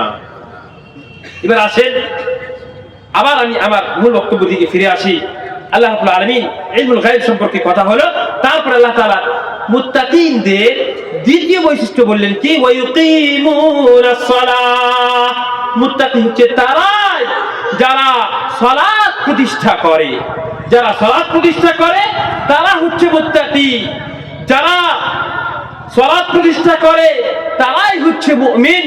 আল্লাহ তাআলা অন্য আয়াতে কোরআনে কারীমের মধ্যে বলছেন, ইন্নামাল মুমিনুনা আল্লাযীনা ইযা যুকিরাল্লাহ ওয়াজিলাত কুলুবুহুম ওয়া ইযা তুলিয়াত আলাইহিম আয়াতুহু যাদাতহুম ঈমানা ওয়া আলা রাব্বিহিম ইয়াতাওয়াক্কালুন আল্লাযীনা ইউকিমুনাস সালাতা ওয়া মিম্মা রাযাকনাহুম ইউনফিকুন উলাইকা হুমুল মুমিনুনা হাক্কান। কোরআনের মধ্যে আল্লাহ তাআলা বলে দিয়েছেন কি, ইন্নামাল মুমিনুনা আল্লাযীনা ইযা যুকিরাল্লাহ, মুমিন তারাই যাদের সামনে যখন আল্লাহ রাব্বুল আলামিনের যিকর করা হবে, আল্লাহর নাম নেওয়া হবে, ওয়াজিলাত কুলুবুহুম, তখন তাদের হৃদয় অত্যন্ত নরম হয়ে যাবে, কোমল হয়ে যাবে। ওয়া ইযা তুলিয়াত আলাইহিম আয়াতুহু যাদাতহুম ঈমানা, এবং তাদের সামনে যখন আল্লাহ রাব্বুল আলামিনের আয়াতকে পরিবেশন করা হবে, যাদাতহুম ঈমানা, তাদের ঈমান প্রবল হবে, তাদের ঈমান বৃদ্ধি পাবে। ওয়া আলা রাব্বিহিম ইয়াতাওয়াক্কালুন, এবং তারা আল্লাহ রাব্বুল আলামিনের উপরে সম্পূর্ণভাবে ভরসা করবে। আর মুমিনের পরিচয় কি, ওয়াল্লাযীনা ইউকিমুনাস সালাহ, এবং নামাজ প্রতিষ্ঠা করবে, সালাত আদায় করবে, এ হচ্ছে প্রকৃতভাবে মুমিন। যদি সালাত, উলাইকা হুমুল মুমিনুনা হাক্কা, যদি আল্লাহর আয়াত শোনার সাথে সাথে, আল্লাহর কোরআন শোনার সাথে সাথে, আল্লাহর বাণী শোনার সাথে সাথে আপনার হৃদয় যদি নরম হয় এবং আপনি যদি সালাত প্রতিষ্ঠা করেন, যাকাত প্রদান করেন, তবে আপনি হচ্ছেন প্রকৃতভাবে মুমিন। আর এই বৈশিষ্ট্যগুলো যদি না থাকে এতগুলো কথা কোরআন হাদিসের আলোচনা করা হচ্ছে, আর আপনার দিলের ভিতরে কোনো ইচ্ছা আল্লাহ অনুসরণ করা, রাসূলুল্লাহ সাল্লাল্লাহু আলাইহি ওয়াসাল্লামের অনুসরণ করার কোনো ইচ্ছা যাচ্ছে না, তবে আপনাকে ভেবে নিতে হবে যে আমার আপনার দিল, আমার আপনার হৃদয়, আত্মা মরে গেছে, এটাই আমাদেরকে মেনে নিতে হবে। সুতরাং দেখেন, আপনি যদি প্রকৃতভাবে মুমিন হতে চান, তবে আপনাকে সঠিক সময়ে নামাজ সালাত আদায় করতে হবে, সঠিক সময়ে সালাতকে প্রতিষ্ঠিত করতে হবে। আল্লাহ তাআলা কোরআনের মধ্যে বলছেন, ইন্নাস সালাতা কানাত আলাল মুমিনিনা কিতাবাম মাওকুতা। আল্লাহ রাব্বুল আলামিন না সালাতকে সময় মতো ফরজ করেছেন, সময়ের উপরে। এটা নয় যে আপনি জোহরের সালাতকে আপনি আসরের সময় আদায় করবেন, আর আসরের সালাতকে যখন সূর্য ডুবতে যাবে সেই সময় আদায় করবেন, না, এটা হবে না। এরকম যদি হয়, এগুলো হচ্ছে মুনাফিকিনদের আলামত, মুনাফিকিনদের স্বভাব, যে সালাতকে এক সময়ের সালাতকে অন্য সময় আদায় করবে। এটা হচ্ছে মুনাফিকিনদের। আর বলা হয়েছে আফকালুস সালাতি আলাল মুনাফিকিন সালাতুল ইশা। এবং আল ফজর সম্পর্কে হাদিসে ফজরের সম্পর্কে এসেছে যে সালাতুল ইশা এবং ফজরের সালাত, এগুলোতে মুনাফিকিনরা উপস্থিত হয় না, যেহেতু এগুলো হচ্ছে ভারী কষ্টদায়ক সালাত, ঘুম ভেঙে আপনাকে যেতে হবে সালাত আদায় করার জন্য। তার জন্য বলা হয়তো মুনাফিকিনরা এই সালাতগুলোতে আসে না। আপনি দেখেন, আপনি কি ফজরের সালাতে মসজিদে পৌঁছেছেন কি পৌঁছেন না? যদি না পৌঁছেন, তাহলে নাসআলুল্লাহ আল আফিয়া সালাম, আল্লাহ তাআলা আপনাকে তৌফিক প্রদান করুন যে আপনি সঠিক সময়ে মসজিদে গিয়ে সালাত আদায় করবেন। আল্লাহ তাআলা আমাদের সকলের ভিতরে নামাজের ভালোবাসাকে ঢুকিয়ে দেন, এবং আমরা যেন সঠিক সময়ে নামাজ মসজিদে গিয়ে সালাত আদায় করতে পারি, তার তৌফিক প্রদান করেন, বলেন আমিন। সমাজী মুসলিম সমাজ, সালাতের গুরুত্ব এত বেশি যে সালাত ছাড়া যতগুলো বিধান আছে ইসলামের, সালাত ছাড়া ইসলামের মধ্যে যতগুলো বিধান আছে, সমস্ত বিধান এই পৃথিবীর বুকে নবী সাল্লাল্লাহু আলাইহি ওয়াসাল্লামের উপরে জিবরিল আলাইহিস সালাতু ওয়াস সালামের মাধ্যমে ফরজ হয়েছে বা ওয়াজিব হয়েছে বা করতে বলা হয়েছে। কিন্তু সালাতের বিষয় যখন এসেছে, তখন আল্লাহ রাব্বুল আলামিন নবী সাল্লাল্লাহু আলাইহি ওয়াসাল্লামকে মিরাজে ডেকেছেন। সালাত কোথায় ফরজ হয়েছে? আসমানে, আসমানের উপরে ফরজ হয়েছে সালাত। এ থেকে বিষয় বা এর গুরুত্ব বোঝা যাচ্ছে। আল্লাহ রাসূল সাল্লাল্লাহু আলাইহি ওয়াসাল্লামের হাদিস, সহিহ বুখারীর হাদিস, যে قال في قصة الإسراء والمعراج فانطلق بي جبريل حتى أتى السماء الدنيا। অনেক লম্বা হাদিস, তার মধ্যে আমি সংক্ষেপে কিছুটা আপনাদেরকে শোনাই। فانطلق بي جبريل حتى أتى السماء الدنيا فاستفتح، قيل من هذا؟ قال جبريل. قيل ومن معك؟ قال محمد. قيل وقد أرسل إليك؟ قال نعم. قيل مرحبا به। লম্বা হাদিস। এখানে বলছেন যে জিবরিল আলাইহিস সালাতু ওয়াস সালাম আমাকে নিয়ে চললেন, আমাকে নিয়ে আসমানের উপরে চললেন, এবং আসমানে বিভিন্ন আম্বিয়া কিরামদের সঙ্গে সাক্ষাৎ হলো। বিভিন্ন আম্বিয়া কিরাম, ইব্রাহিম আলাইহিস সালাতু ওয়াস সালাম, ঈসা আলাইহিস সালাতু ওয়াস সালাম, মুসা আলাইহিস সালাতু ওয়াস সালাম, এছাড়া অন্যান্য আম্বিয়া কিরামদের সঙ্গে আল্লাহ রাসূল সাল্লাল্লাহু আলাইহি ওয়াসাল্লামের সাক্ষাৎ হলো। তারপরে যখন উনি একটা আসমানে পৌঁছেছিলেন, তো আসমানে, প্রত্যেকটা আসমানে ফেরেশতারা রয়েছে, দরজা আছে এবং ফেরেশতারা দরবার হয়ে দাঁড়িয়ে আছেন। জিজ্ঞেস করা হচ্ছে কে আছে? বলে জিবরিল। দরজার পিছন থেকে ফেরেশতারা দেখতে পাচ্ছেন না, বলছেন যে কে আছে? দেখেন, ফেরেশতাদেরকে আল্লাহ রাব্বুল আলামিন যতটা শক্তি দিয়েছেন ততটাই তিনারা করতে পারেন। লা ইয়াসুনাল্লাহ মা আমারহুম ওয়া ইয়াফআলুনা মা ইয়ামুরুন, এই ফেরেশতাদের সম্পর্কে আল্লাহ তাআলা বলেছেন। তো জিবরিল, ফেরেশতারা জিজ্ঞেস করছেন যে কে আছে? বলছে জিবরিল আছি। কিল ওয়া মান মা'আক? জিবরিল, আচ্ছা তো আপনার সঙ্গে কে আছে? বলছে মুহাম্মদ। আচ্ছা মুহাম্মদ আছে, তো ওকে কি ডাকা, মুহাম্মদকে ডাকা হয়েছে? হ্যাঁ, ডাকা হয়েছে। তো তার জন্য প্রত্যেকটা আসমানের দরজাতে এইভাবে এক এক করে খুলে দেওয়া হলো। হাত্তা ওয়াসালা ইলা সিদরাতিল মুনতাহা, এবং সিদরাতিল মুনতাহা সর্বশেষ জায়গাতে আল্লাহ রাসূল সাল্লাল্লাহু আলাইহি ওয়াসাল্লাম পৌঁছে গেলেন, যেখানে জিবরিল আলাইহিস সালাতু ওয়াস সালামকে পর্যন্ত অনুমতি নেই যে সে যাবে। নবী সাল্লাল্লাহু আলাইহি ওয়াসাল্লাম ওখানে পৌঁছালেন। আর পৌঁছার পরে তারপরে আল্লাহ রাব্বুল আলামিন, মানে একটা হাদিসের মধ্যে এসেছে যে শুধুমাত্র একটা পর্দা ছিল। আল্লাহ রাব্বুল আলামিন নবী সাল্লাল্লাহু আলাইহি ওয়াসাল্লামের সঙ্গে কথা বলেছিলেন, একটা পর্দা ছিল মধ্যখানে শুধুমাত্র, আর কিছু নয়। তো আল্লাহ রাসূল সাল্লাল্লাহু আলাইহি ওয়াসাল্লাম আল্লাহ রাব্বুল আলামিনের সঙ্গে কথা বললেন। আর এখানে কি হলো, কথা কি ছিল যে ফারাদা 50 সালাতান ثم فرض علي الصلوات 50 صلاة كل يوم। আল্লাহ রাব্বুল আলামিন নবী সাল্লাল্লাহু আলাইহি সাল্লামের উপরে 50 ওয়াক্তের সালাত ফরজ করলেন। কত? 50 ওয়াক্তের সালাত ফরজ করলেন। বলেন তো আজকালকে আমাদের 5 ওয়াক্তের সালাত আদায় করতে মাথা খারাপ হয়ে যাচ্ছে। মসজিদে সঠিকভাবে আমরা পৌঁছি না, আবার তো এই ওয়াক্তের সালাতকে অন্য ওয়াক্তে আদায় করি, এইভাবে আমাদের সমস্যা হয়ে যায়। আর যদি 50 ওয়াক্ত সালাতই যদি ফরজ হয়ে যেত তাহলে কি অবস্থা হতো আমাদের? তারপরে বলছেন নবী সাল্লাল্লাহু আলাইহি ওয়াসাল্লাম বলছেন ফারাজাতু ফামারতু আলা মূসা, আমি এই 50 ওয়াক্তের সালাত নিয়ে আল্লাহর কাছ থেকে ফিরে গেলাম। আমি আল্লাহকে বলতে পারলাম না, আল্লাহ কম করে, আমি বলতে পারলাম না, তখন আমি ফিরে গেলাম। তারপরে ফারাজাতু মূসা ফামারতু আলা মূসা, মূসা আলাইহিস সালাতু ওয়াস সালামের সঙ্গে আমার সাক্ষাৎ হলো। ফাকাল বিমা উমিরতা, মূসা আলাইহিস সালাতু ওয়াস সালাম বলছেন মুহাম্মদ তোমাকে কি আদেশ করলেন গো, কি ফরজ করা হলো তোমার উপরে? তো কি বললেন? উমিরতু বি50 সালাতান কুল্লা ইয়াওম, আল্লাহ তাআলা আমাকে প্রতিদিন 50 ওয়াক্তের সালাত আদায় করার আদেশ করলেন, ফরজ করলেন। قال موسى عليه الصلاه والسلام বললেন কি ان امتك لا تستطيع 50 صلاه كل يوم, শোনো মুহাম্মদ তোমার উম্মত প্রতিদিন 50 ওয়াক্তের সালাত আদায় করতে সক্ষম হবে না। فارجع إلى ربك والله وإني قد جربت الناس قبلك وعالجت بني إسرائيل أشد المعالجة فارجع إلى ربك فاسأله التخفيف لأمتك। মুসা আলাইহিস সালাতু ওয়াস সালাম বলছেন যে মুহাম্মদ শুনো, আমি বনি ইসরাইলের সঙ্গে অনেক চেষ্টা করেছি আর মানুষকে আমি পরীক্ষা করেছি, কেউ এই কাজ করতে সক্ষম হবে না। সুতরাং তুমি যাও আল্লাহর কাছে, আবার ফিরে যাও। তুমি এই 50 ওয়াক্ত সালাত তোমার উম্মতেরা আদায় করতে পারবে না, ফিরে যাও। নবী সাল্লাল্লাহু আলাইহি সাল্লাম বলছেন যে ফারাজাতু ফাওয়াদা আন্নি 10, আল্লাহর কাছে গেলাম আর আল্লাহকে গিয়ে বললাম যে আল্লাহ আমার উম্মতি 50 ওয়াক্তের সালাত আদায় করতে পারবে না। তো আল্লাহ তাআলা করলেন কি 10 ওয়াক্তের সালাতকে কমিয়ে দিলেন। 10 ওয়াক্তের সালাতকে কমিয়ে দিলেন। কত থাকলো? 40 থাকলো।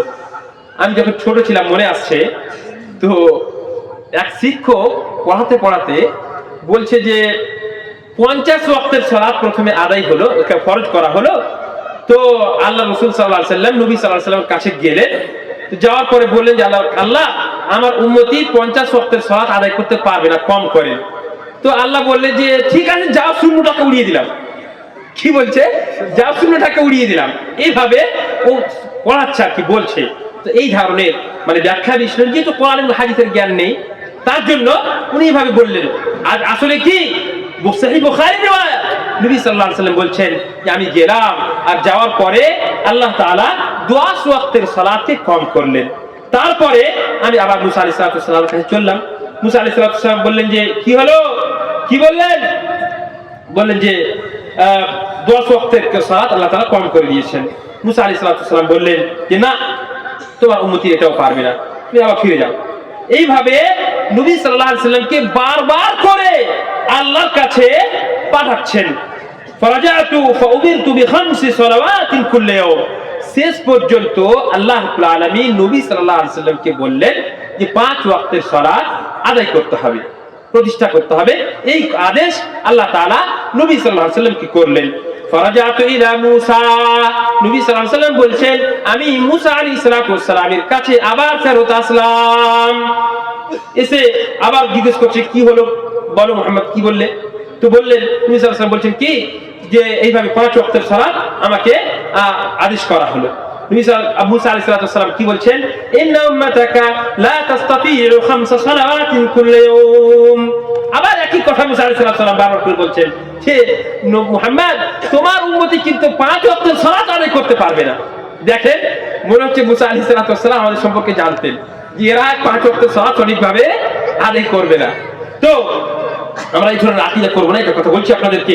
মুসা আলাইহিস সালাম যেহেতু উনি দেখেছিলেন যে বনি ইসরাঈলরা 5 ওয়াক্ত সালাত পর্যন্ত আদায় করতে পারে না, তাই বনি ইসরাঈলদের উপরে কিয়াস করে আমাদের সম্পর্কে মুসা আলাইহিস সালাম নবী সাল্লাল্লাহু আলাইহি সাল্লামকে পরামর্শ দিচ্ছিলেন যে আপনি ফিরে যান, আর বারবার করে বলছেন যে আপনার উম্মত এত সালাত আদায় করতে পারবে না।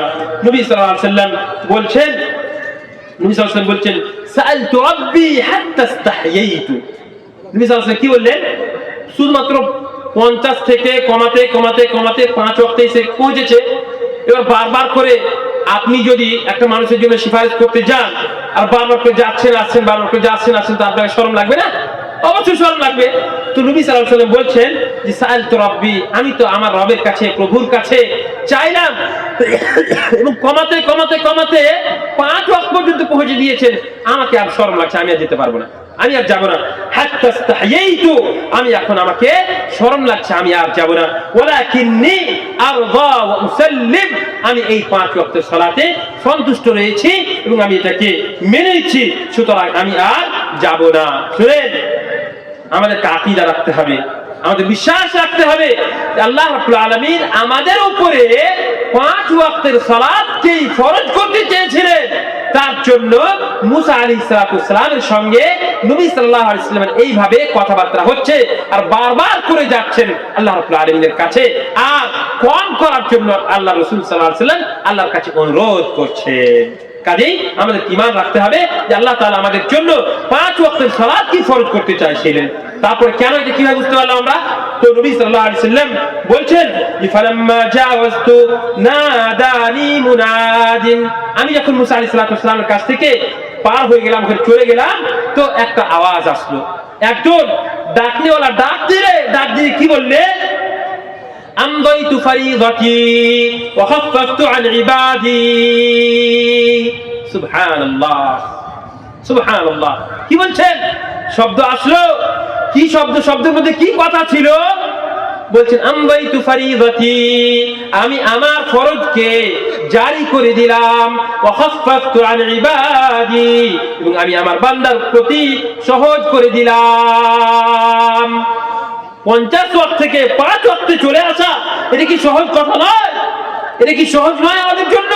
অবশ্যই আমাদের এটা সহজ, আমাদের জন্য আল্লাহ রাব্বুল আলামিন সহজ চেয়েছিলেন, তাই আল্লাহ তাআলা 5 ওয়াক্তের সালাতকে শুধুমাত্র বাঁচিয়ে রাখলেন।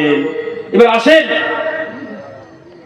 আমরা যদি নামাজ সম্পর্কে বা সালাত সম্পর্কে আমরা যদি জানি, তবে বুঝতে পারবো যে এই সালাত, এই নামাজ মুসলমান এবং অমুসলিমদের মধ্যে পার্থক্য। মুসলমান এবং অমুসলিমদের মধ্যে পার্থক্য হচ্ছে নামাজ। আল আহদুল্লাযী বাইনানা ওয়া বাইনাল কুফরি তারকুস সালাহ, আমাদের মধ্যে এবং কাফেরদের মধ্যে পার্থক্য হচ্ছে শুধুমাত্র সালাত।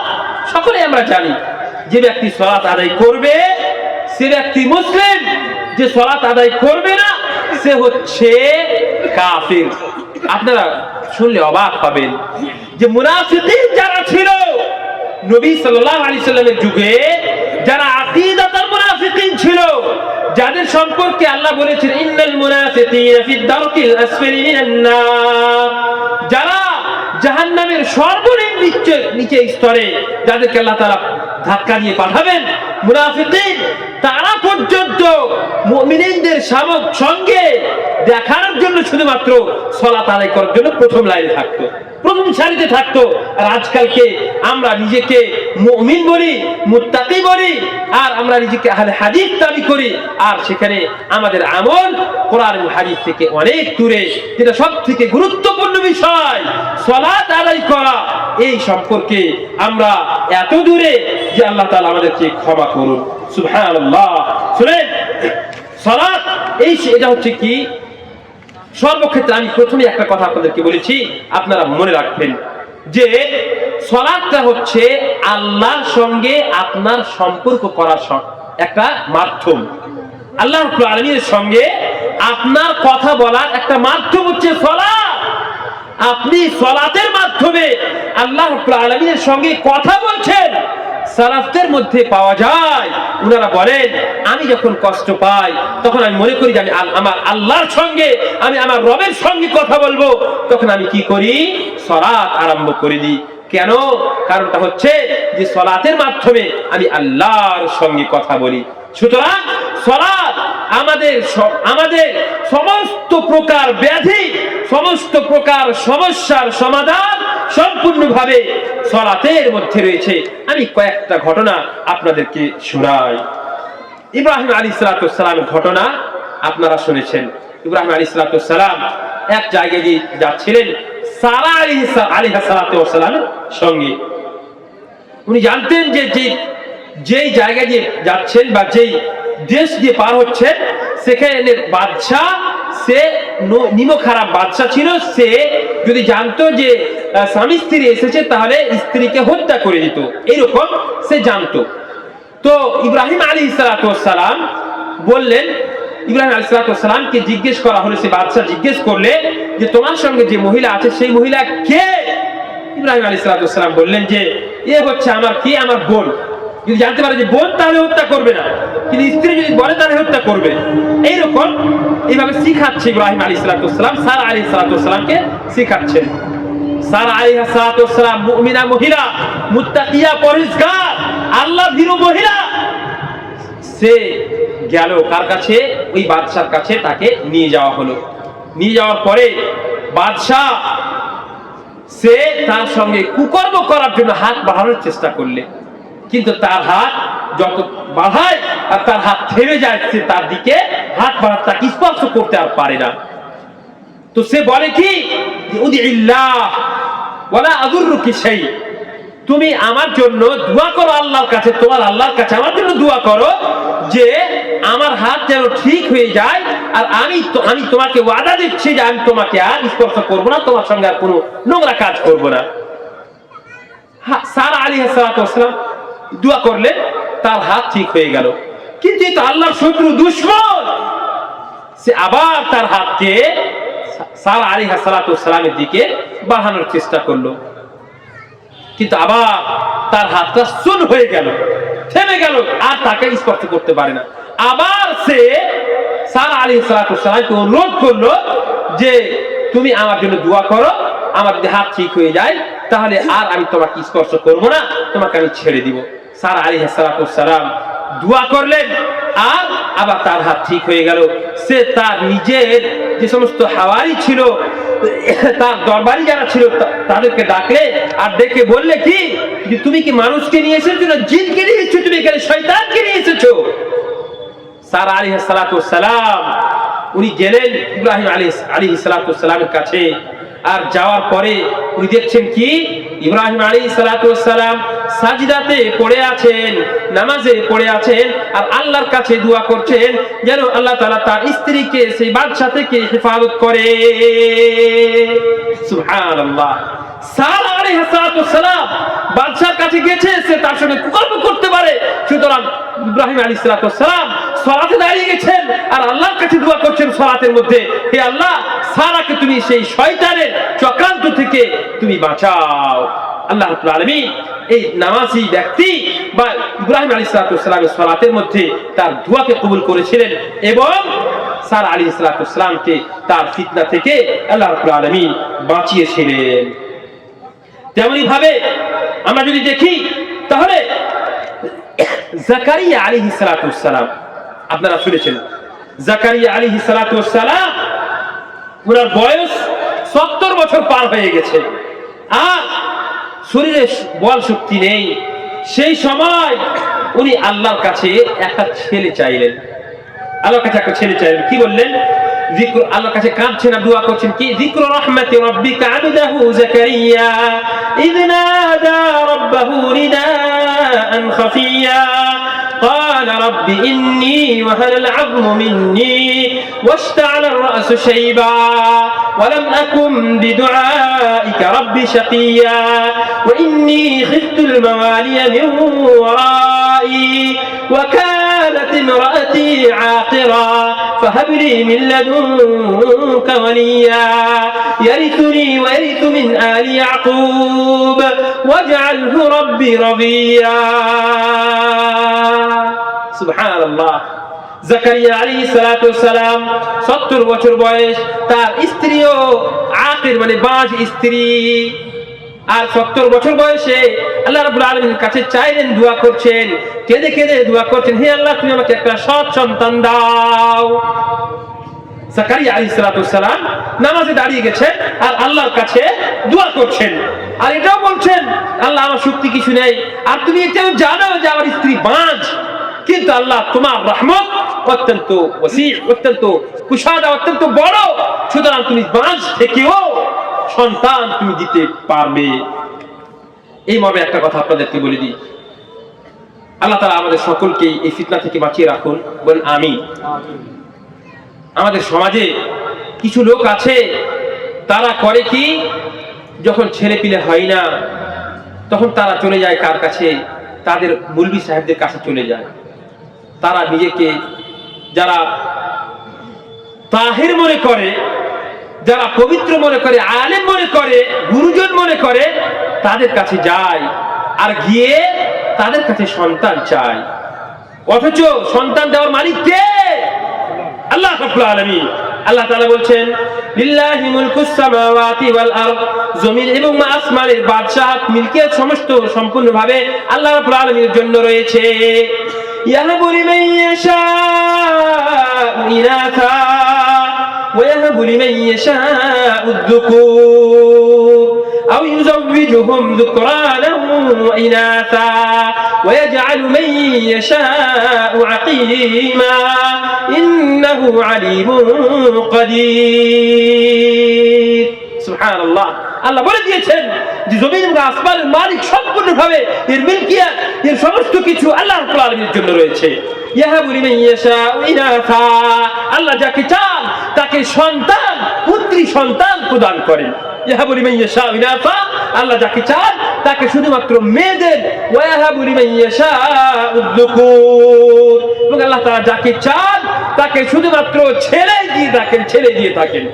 অনেকগুলো মানুষকে জানি, আমি স্বয়ং একজন হসপিটালে আছি, তো সেখানে একটা মহিলার বাচ্চা হবে, তো সেই সময় সেই মহিলার স্বামীটা বলছে ডাক্তারকে যে আমার স্ত্রীর পরস্পর 6টা মেয়ে সন্তান হয়েছে।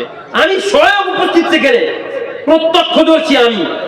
সে বলছে কি যে আমার স্ত্রীর 6টা মেয়ে সন্তান হয়েছে, এখন আবার যদি মেয়ে সন্তান হয় তাহলে তার রেহেমকে কেটে দিতে হবে, আর ছেলে নিব না আমি। নাউযু বিল্লাহি মিন যালিক। আল্লাহর ফয়সালাকে আপনি কাটতে চাইছেন? আল্লাহ তাআলা তো লিখে রেখেছেন, আল্লাহ কোরআনে বলছেন ইয়াহাবু লিমান ইয়াশাউ ইনাথা, আল্লাহ যাকে চান তাকে মেয়ে সন্তান প্রদান করেন, ওয়া ইয়াহাবু লিমান ইয়াশাউ আয-যুকুর, এবং আল্লাহ যাকে চান তাকে শুধুমাত্র ছেলে সন্তান প্রদান করেন। মদিনা বিশ্ববিদ্যালয়ে আমার এক বন্ধু, তাকে আল্লাহ তাআলা 6টা শুধুমাত্র ছেলেই দিয়েছে। আশা করছে, আল্লাহর কাছে দোয়া করছে, পিএইচডি করেছে সে, আল্লাহর কাছে দোয়া করছে আল্লাহ এবার যখন আমার ছেলে হবে তখন যেন মেয়ে হয়, আল্লাহ আমার সন্তান তুমি মেয়ে দাও। কিন্তু আল্লাহ তাআলা তাকে মেয়ে দেয়নি, ছেলে হয়ে যাচ্ছে। কার হাতে এগুলো আছে? মানুষের হাতে এগুলো নয়, সব আল্লাহর হাতে। ওয়া ইয়াহাবু লিমান ইয়াশাউ আয-যুকুর আও ইউযাওবিজুহুম যুকরানান ওয়া ইনাথা ওয়া ইয়াজআলু মান ইয়াশাউ আকিমা।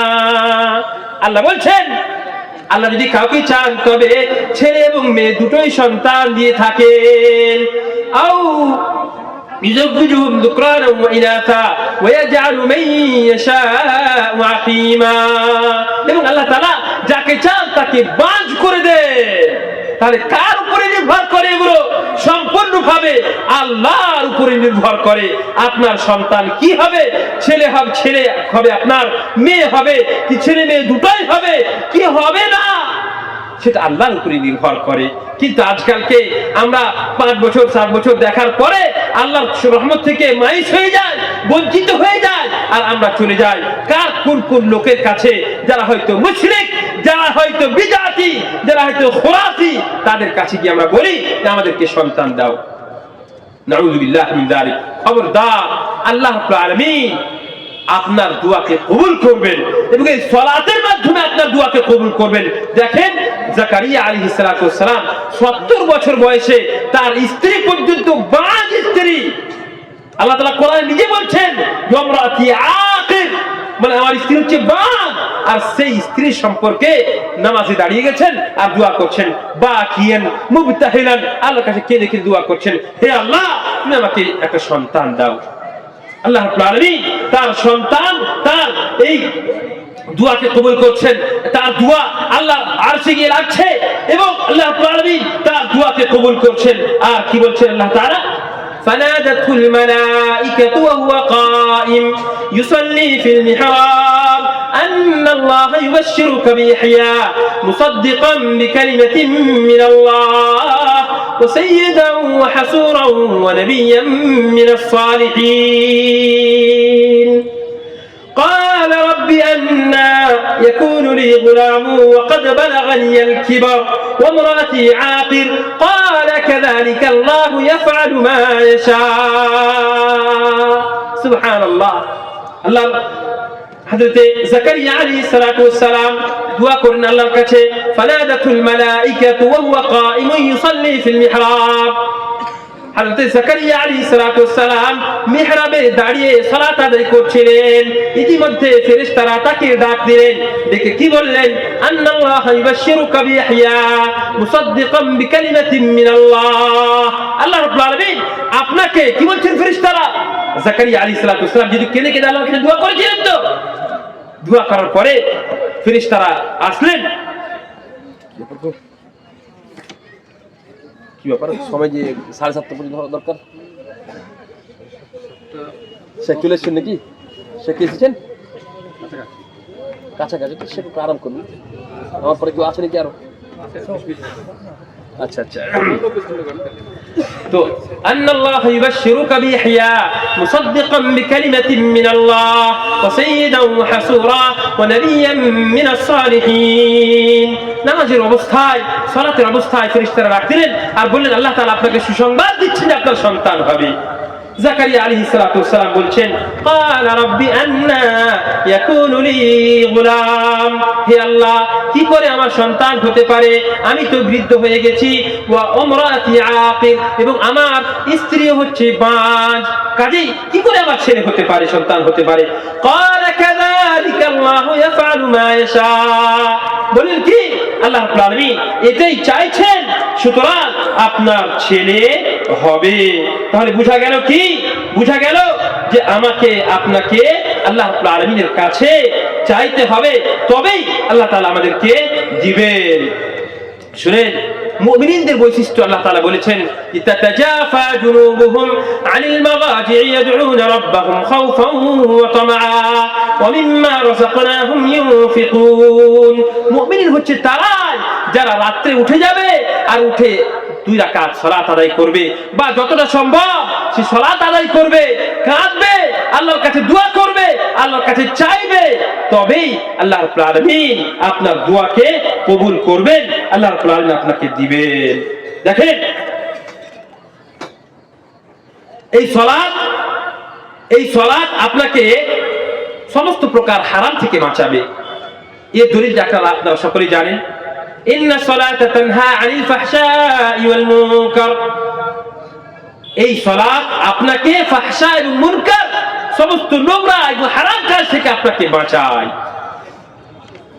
শুআইব আলাইহিস সালাতু ওয়াস সালাম সম্পর্কে আল্লাহ তাআলা বলছেন قالوا يا شعيب أصلاتك تأمرك أن نترك ما يعبد آباؤنا أو أن نفعل ما يشاء। শুআইব আলাইহিস সালাতু ওয়াস সালাম কে তার কওমেরা বলেছিল কি, শুআইব আপনার বা তোমার সালাত, তোমার নামাজ কি মানা করছে যে আমরা যে সমস্ত মাবুদের ইবাদত করি তাকে আমরা ছেড়ে দিই, তোমার সালাতকে বাধা দিচ্ছে। বুঝা গেল কি, কোন মানুষ যদি তার দিল থেকে সালাত আদায় করে তাহলে সে ব্যক্তি শিরক থেকে, বিদআত থেকে, খুরাফাত থেকে অবশ্যই বাঁচতে পারবে ইনশাআল্লাহ তাআলা। এবং আল্লাহ রাব্বুল আলামিন মুমিনদের বৈশিষ্ট্য বর্ণনা করতে গিয়ে বলেছেন কি, কাদ আফলাহাল মুমিনুন, মুমিনরা তারাই সফল হবে। এবং মুমিন কারা? আল্লাযীনা হুম ফি সালাতিহিম খাশিউন, যারা সালাতকে প্রতিষ্ঠা করবে খুশু খুজুর সহিত। এটা নয় যে আপনি সালাত আদায় করতে যাচ্ছেন, মানুষকে দেখানোর জন্য আপনি সালাত আদায় করতে যাচ্ছেন, বলবে যে এই লোকটা নামাজি, এই লোকটা মুসল্লি, এই কথা বলার জন্য যদি আপনি সালাত আদায় করতে যান তবে আপনার সালাতকে আল্লাহ রাব্বুল আলামিন গ্রহণ করবেন না। তেমনি ভাবে আপনি সালাত আদায় করছেন আর আপনার মন আছে কোথায়? মাইহা হু মেরাদিল মদিনা মে হে, মাইহা হু মেরাদিল মদিনা মে হে। দেখবেন যে নামাজ যখন আপনি পড়তে লাগবেন, দুনিয়ার যতগুলো কথা যেগুলো আপনি ভুলে গেছিলেন সেই কথাগুলো আপনার মনে আসবে। মদিনা বিশ্ববিদ্যালয়ে পড়ার সময় একটা ছেলে বলছে যে আমি আমার চাবি কোথায় রেখেছি ভুলে গেছি। বলছে ঘরের চাবি আমি কোথায় রেখেছি ভুলে গেছি। তো বলছে আমি মনে মনে ভাবলাম যে কোথায়, মনে আসছে না। বলছে যাই নামাজ পড়তে আরম্ভ করি। তো করেছে কি না, সালাত আদায় করতে গিয়েছে, 2 রাকাত নফল নামাজ পড়বে। তো নফল নামাজ দাঁড়িয়েছে, দাঁড়ার পরে সূরা বাকারাও আরম্ভ করেছে। মানে লম্বা নামাজ আর পড়বে, লম্বা নামাজ যদি পড়ে তাহলে এই নামাজের মধ্যে ওর মনে আসবে যে হ্যাঁ কোথায় আমার ভুলেছে। বলছে সালাত আদায় করতে শুরু করলাম, লম্বা কেরাত শুরু করেছি আমি। আর এই কেরাত করতে করতে করতে যতক্ষণ পর্যন্ত আমার মনে না আসলো যে চাবি কোথায় আছে ততক্ষণ নামাজ পড়তেই থাকলাম আমি। এতক্ষণ পর্যন্ত সালাত আদায় করলাম বা এই কেরাতটাকে লম্বা করলাম যতক্ষণ পর্যন্ত আমার মনে না আসলো যে চাবিটা আমি কোথায় রেখেছি। তাহলে আপনি কিন্তু এটা আপনি অনুভব করবেন। আপনি যদি দেখেন যে আপনি কোন সমস্যায় পড়ে গেছেন, আপনি আছেন নামাজের মধ্যে, আপনি আছেন, এই যে বললাম আপনাকে, আপনার পৃথিবী এবং আখিরাতের সমস্ত সমস্যার সমাধান এই নামাজের ভিতরে, এই সালাতের ভিতরে আল্লাহ রাব্বুল আলামিন লুকিয়ে রেখেছেন। সুতরাং আমাকে আপনাকে সঠিক সময়ে নামাজ প্রতিষ্ঠা করতে হবে। এবং যারা নামাজ প্রতিষ্ঠা করবে, সালাত প্রতিষ্ঠা করবে, তারাই কিয়ামতের দিন শুধুমাত্র জান্নাতে যাবে। আল্লাহ রাব্বুল আলামিন কোরআনে কারীমের মধ্যে বলছেন, ইয়াউমা নাহশুরুল মুত্তাকিনা ইলার রাহমানি ওয়াফদা ওয়া নাসুকুল মুজরিমিনা ইলা জাহান্নামা উরদা লা ইয়ামলিকুনা আশ-শাফাআতা ইল্লা মান ইত্তাখাযা ইনদার রাহমানি আহদা। কিয়ামতের দিন সমস্ত মানুষ যখন নিজের নিজের মাবুদের সঙ্গে চলে যাবে, তখন শুধুমাত্র মুমিন যারা থাকবে তারাই শুধুমাত্র বেঁচে থাকবে। আর তারা বলবে, আল্লাহ তাআলা বলবেন যে তোমরা কেন দাঁড়িয়ে আছো? তো তারা তখন বলবে কি, যে আমরা সবাই চলে গেছি, আমরা আমাদের রবকে, আমাদের আল্লাহকে, আমাদের আল্লাহর আমরা অপেক্ষা করছি।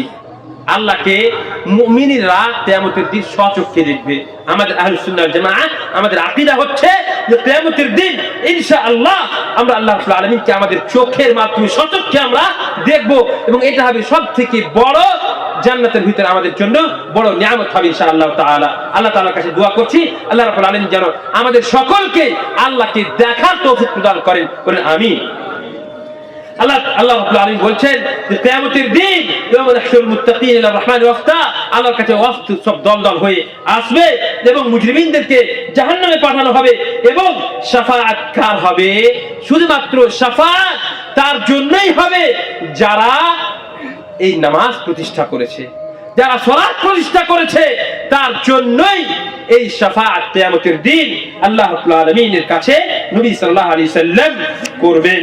সালাত আদায়কারী ছাড়া অন্য কেউ করতে পারবে না। আল্লাহ কোরআনের মধ্যে বলছেন, ইয়াউমা ইউকশাফু আন সাকিন ওয়া ইদউনা ইলা সুজুদি ফালা ইস্তাতিউন خاشعة أبصارهم ترهقهم ذلة وقد كانوا يدعون إلى السجود وهم سالمون। কিয়ামতের দিন বলা হবে সাজদা করতে যাবে যখন আল্লাহকে, তখন তারা এবার মুখের বল পড়ে যাবে। কেন পড়বে?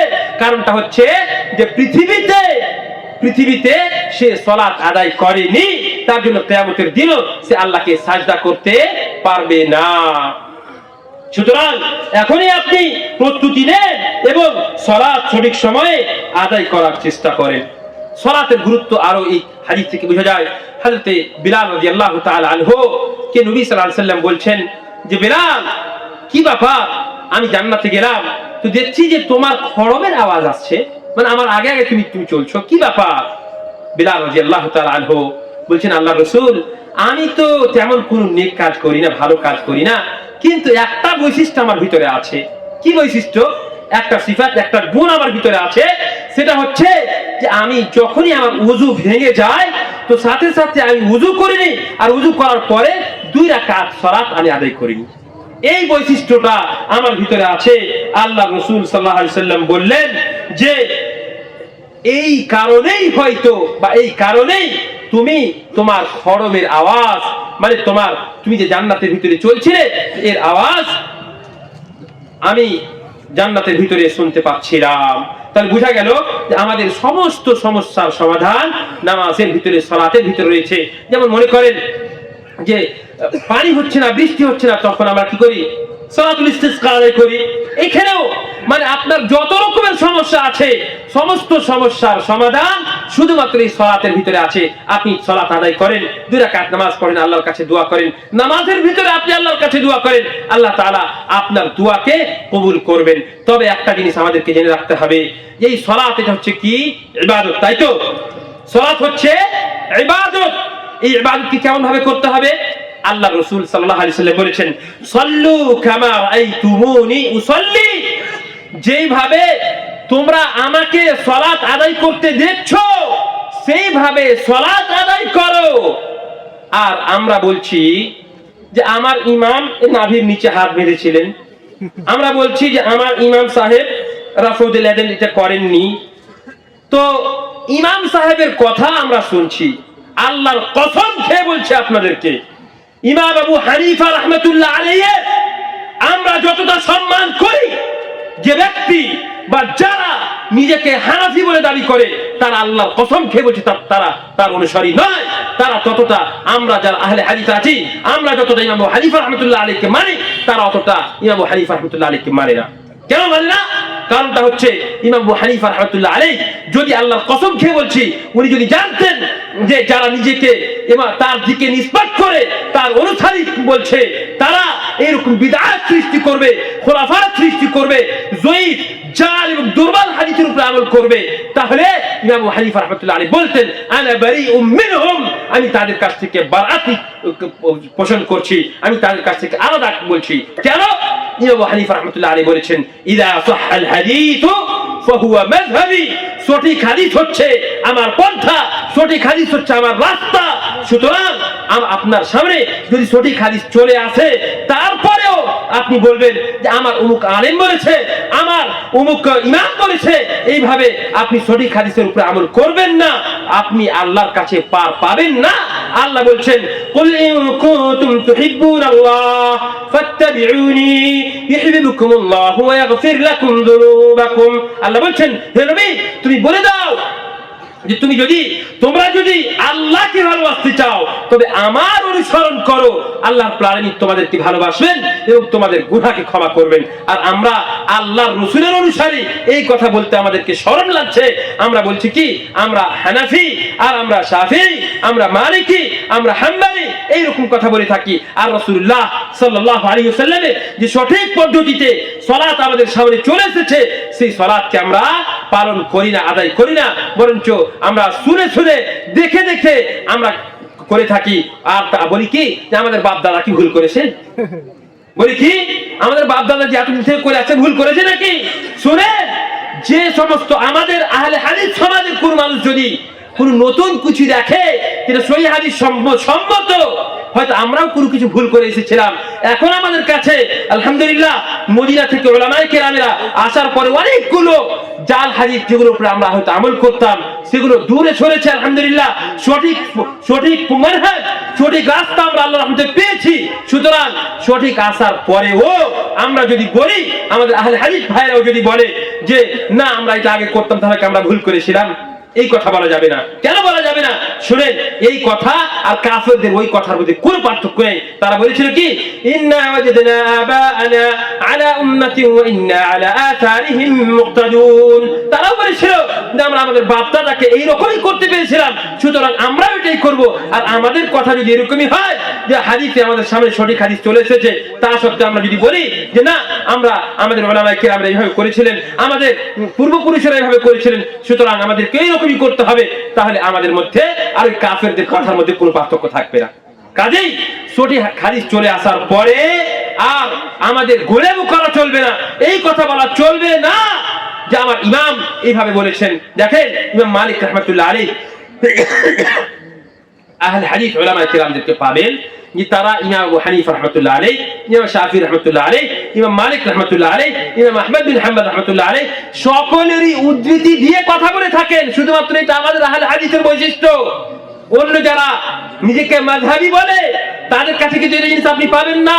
তারা এই কথা বলবে না যে আমাদের ইমাম কোন হানাফি ইমাম মালিক রাহমাতুল্লাহ আলাইহির নাম নিবে না, কোন মালিকি ইমাম শাফিঈর কথা বলবে না, কোন শাফিঈ কোন হানাফির কথা বলবে না। এই হচ্ছে সমস্যা। কিন্তু আমরা যারা সহিহুল আকীদা যারা আছেন তাদেরকে আমাদেরকে আল্লাহ রাব্বুল আলামিনের শুকরিয়া আদায় করা দরকার যে আল্লাহ তাআলা আমাদেরকে শিরক থেকে বিদআত থেকে মুক্ত করেছেন। আলহামদুলিল্লাহ, এইভাবে আমাদেরকে আল্লাহর প্রশংসা করা দরকার। শুনেন ইমাম মালিক রাহমাতুল্লাহ আলাইহি বলছেন, কুল্লু মিন্না ইউখাযু মিন কওলিহি ওয়া ইতরাক ইল্লা সাহিবু হাযাল কবর ওয়া আশারা বিয়াদিহি ইলা কবরিন নবী সাল্লাল্লাহু আলাইহি ওয়াসাল্লাম। উনি বলছেন কি আমাদের মধ্যে প্রত্যেকটা মানুষের কথাকে নেওয়া যেতে পারে, ছাড়াও যেতে পারে। যারা মাযহাবী নিজেকে বলছেন তাদের জন্য বলছি আমি, শুনেন বিশেষ করে এই যে আমরা আপনাদেরকে বলছি সহিহ হাদিসে এটা এসেছে, আর আপনারা যেটা করছেন নামাজের যে পদ্ধতি আপনারা অবলম্বন করে রেখেছেন এই পদ্ধতি রাসূলুল্লাহ সাল্লাল্লাহু আলাইহি ওয়াসাল্লাম থেকে বর্ণিত নেই। তার সত্ত্বেও আপনারা বলছেন যে না এইভাবে আমরা করব, যেহেতু আমাদের ইমাম এভাবে করেছে ওই জন্য এই কথাগুলো আপনাদেরকে শোনাচ্ছি। ইমাম মালিক রাহমাতুল্লাহ আলাইহি বলছেন, কুল্লু মিন্না ইউখাযু মিন কওলিহি ওয়া ইতরাক ইল্লা সাহিবু হাযাল কবর। আমাদের মধ্যে প্রত্যেকটা মানুষের কথাকে নেওয়া যেতে পারে আর ছাড়াও যেতে পারে, ইল্লা সাহিবু হাযাল কবর। কিন্তু আর ইশারা করে নবী সাল্লাল্লাহু আলাইহি ওয়াসাল্লাম কবরের দিকে ইশারা করে বলছেন ইনি এমন এক ব্যক্তি যার কথাকে ছাড়া যাবে না। আর ইমাম মালিক রাহমাতুল্লাহ আলাইহি বলছেন যে শোনো, আউজাঈ হোক, শাফিঈ হোক অথবা যে কোনো ইমাম হোক না কেন, তারা হচ্ছে মানুষ। তাদের কথা আমাদের কথা নেওয়া তখনই যাবে যখন রাসূলুল্লাহ সাল্লাল্লাহু আলাইহি ওয়াসাল্লামের কথার মুওয়াফিক হবে। যদি আমার কথা, আউজাঈর কথা, শাফিঈর কথা, ইমাম আবু হানিফা রাহমাতুল্লাহ আলাইহির কথা যদি রাসূলুল্লাহ সাল্লাল্লাহু আলাইহি ওয়াসাল্লামের কথার বিরোধী হয় তবে সেটাকে নেওয়া যাবে না। আরো বলছেন যে আমার কথাকে যদি রাসূলুল্লাহ সাল্লাল্লাহু আলাইহি ওয়াসাল্লামের কথার খিলাফ পাও তবে ফাখুযু কাওলা রাসূলিল্লাহ সাল্লাল্লাহু আলাইহি ওয়াসাল্লাম ওয়াযরিবু কাওলি আল হায়তা। তবে রাসূলুল্লাহ সাল্লাল্লাহু আলাইহি ওয়াসাল্লামের কথাকে তোমরা নাও আর আমার কথাকে দেওয়ালে ছুঁড়ে ফেলে দাও, মেরে দাও। এই কথা সমস্ত ইমামগণ বলেছেন। আর আজকে আমরা হতভাগা, আমরা বলছি যে আমাদের ইমাম এই কথা বলেছেন, আমাদের ইমাম ওই কথা বলেছেন। আর আমরা যখন বলছি যে রাসূলুল্লাহ সাল্লাল্লাহু আলাইহি ওয়াসাল্লামের সঠিক হাদিস এই কথা বলছে, আপনার যে পন্থা বা আপনার যে মত বা আপনার যে পদ্ধতি এটার উল্টা সহিহ হাদিস আসছে, তখন তারা তার ইমামের দিকে আশ্রয় নিচ্ছে। এই কথা বলে যে আমার ইমাম বলেছেন। সুতরাং শুনে রাখুন, আমরা প্রত্যেকটা মাযহাবকে সঠিক মনে করব তখনই, বা সঠিক মনে করি, খারাপ বলি না, কিন্তু তারা যদি তাদের মাযহাবকে সঠিকভাবে মেনে থাকে তাহলে আমি কসম খেয়ে বলেছিলাম প্রথমে আপনাদেরকে, ইমাম আবু হানিফা রাহমাতুল্লাহ আলাইহি যদি জানতে পারতেন যে পরবর্তীতে যারা নিজেকে হানাফি বলবে, ইমাম শাফিঈ রাহমাতুল্লাহ আলাইহি যদি জানতে পারতেন যে পরবর্তীতে যারা শাফিঈ বলবে আমার দিকে নিসবত করে যারা কথা বলবে তারা সঠিক হাদিসকে মানবে না, তবে তারা অবশ্যই নিজেকে এই সমস্ত লোক থেকে বারআত করতেন, আলাদা করে পোষণ করতেন, আলাদা করে বলতেন। সুতরাং ভাই বাবা জীবন মা বোনেরা, আমাদেরকে রাসূলুল্লাহ সাল্লাল্লাহু আলাইহি ওয়াসাল্লাম সালাতের যে পদ্ধতি বলে দিয়েছেন সেই পদ্ধতিতে আমাদেরকে সালাত আদায় করতে হবে। এবং এই যে নবী সাল্লাল্লাহু আলাইহি ওয়াসাল্লামের নাম নেওয়ার সাথে সাথে এই মুখে হাত দেওয়া আর এইভাবে বুকে হাত দেওয়া, কপালে হাত দেওয়া, এইগুলো জিনিস যেহেতু আমাদের নেই। আচ্ছা একটা কথা বলেন তো, আমরা আপনারা বেশি নবী সাল্লাল্লাহু আলাইহি ওয়াসাল্লামকে ভালোবাসি না সাহাবায়ে কেরাম বেশি ভালোবাসতেন? অবশ্যই সাহাবায়ে কেরাম বেশি ভালোবাসতেন। আচ্ছা আপনারা কি মনে করছেন যে সাহাবায়ে কেরামেরা নবী সাল্লাল্লাহু আলাইহি ওয়াসাল্লামকে কোনো কাজ করতে বলেছেন? নবী সাল্লাল্লাহু আলাইহি ওয়াসাল্লাম তাদেরকে কোনো কাজ করতে বলেছেন, অথবা সাহাবায়ে কেরামেরা নবী সাল্লাল্লাহু আলাইহি ওয়াসাল্লামকে কোনো কাজ করতে দেখেছেন আর সেই কাজটা করেননি অথবা সেই কথাটা বলেননি? এটা কি হতে পারে? এটা কোনদিন হতে পারে না। সুতরাং এখন যে সমস্ত কাজ আমরা বিদআত রূপে দেখতে পাচ্ছি, সে সমস্ত কাজ এই জন্য বিদআত যেহেতু এইগুলো সাহাবায়ে কেরাম থেকে আমরা পাচ্ছি না। এই যে নিয়ত, নামাজের মধ্যে নিয়তের বিষয় যেটা আছে, অনেক মানুষ আছে তারা নাওয়াইতু আন উসাল্লি খালফা হাযাল ইমাম রাকাতাইনি লিসালাতি যুহর এইভাবে বলে। বাঙালি যারা তারা আরবিতে বলে, আর যারা উর্দু ভাষী তারা আবার উর্দুতে বলে। আমাদের বাঙালিরা আরবিতে বলে, আর উর্দু ভাষী যারা আছে তারা উর্দুতে বলে। তো বলেন তো এই লোকটা যে নিয়ত করলে ও কি জানে যে নাওয়াইতু মানে কি জানে? বলেন তো, বলতে পারবে? ও নিজেই জানে না, আর ও জোরে করে নামাজের সালাতে নিয়ত বাঁধছে। সুতরাং শুনেন, এগুলো যেহেতু সালাত হচ্ছে একটা ইবাদত, আর ইবাদতে গ্রহণ হওয়ার জন্য দুটা মূল শর্ত আছে। যে কোনো ইবাদত আল্লাহ রাব্বুল আলামিনের কাছে গ্রহণ হওয়ার জন্য দুটা মূল শর্ত আছে। একটা হচ্ছে আল ইখলাস, একটা হচ্ছে কি? আল ইখলাস। সেই ইবাদতটা শুধুমাত্র আল্লাহর সন্তুষ্টির জন্য হতে হবে। আর দ্বিতীয় হচ্ছে কি? মুতাবাআতুর রাসূলি সাল্লাল্লাহু আলাইহি ওয়াসাল্লাম। যে ইবাদতটাকে যেইভাবে রাসূলুল্লাহ সাল্লাল্লাহু আলাইহি ওয়াসাল্লাম করেছিলেন, সেই ইবাদতটাকে সেইভাবে আমাদেরকে করতে হবে, তবে আল্লাহ রাব্বুল আলামিনের কাছে গ্রহণযোগ্য হবে, অন্যথা আল্লাহর কাছে গ্রহণযোগ্য হবে না। তাহলে বোঝা গেল যে যারা সহিহুল আকীদা আছেন, সঠিক হাদিসের উপর যারা আমল করেন, তাদের ইবাদত ইনশাআল্লাহ তাআলা আল্লাহ রাব্বুল আলামিনের কাছে গ্রহণযোগ্য হবে। এবং যারা নিজেকে বলে যে আমরা মাযহাবী, অথবা আমরা অমুক ইমামকে মানি, ধুমুক ইমামকে মানি, অমুকের কথা মতো চলি, অমুক পীরের কাছে যাই, তো তাদের সালাত আল্লাহর কাছে গ্রহণযোগ্য হবে কি হবে না সেটা আমরা ফতোয়া দিব না, আল্লাহ ভালো জানেন। আল্লাহর কাছে আমরা সকলে দোয়া করব আল্লাহ রাব্বুল আলামিন আমাদেরকে সহিহুল আকীদা এবং সঠিক আকীদার উপরে থাকার এবং রাসূলুল্লাহ সাল্লাল্লাহু আলাইহি ওয়াসাল্লামের জীবনীকে আমাদের জীবনে বাস্তবায়ন করার তৌফিক প্রদান করেন, আমিন।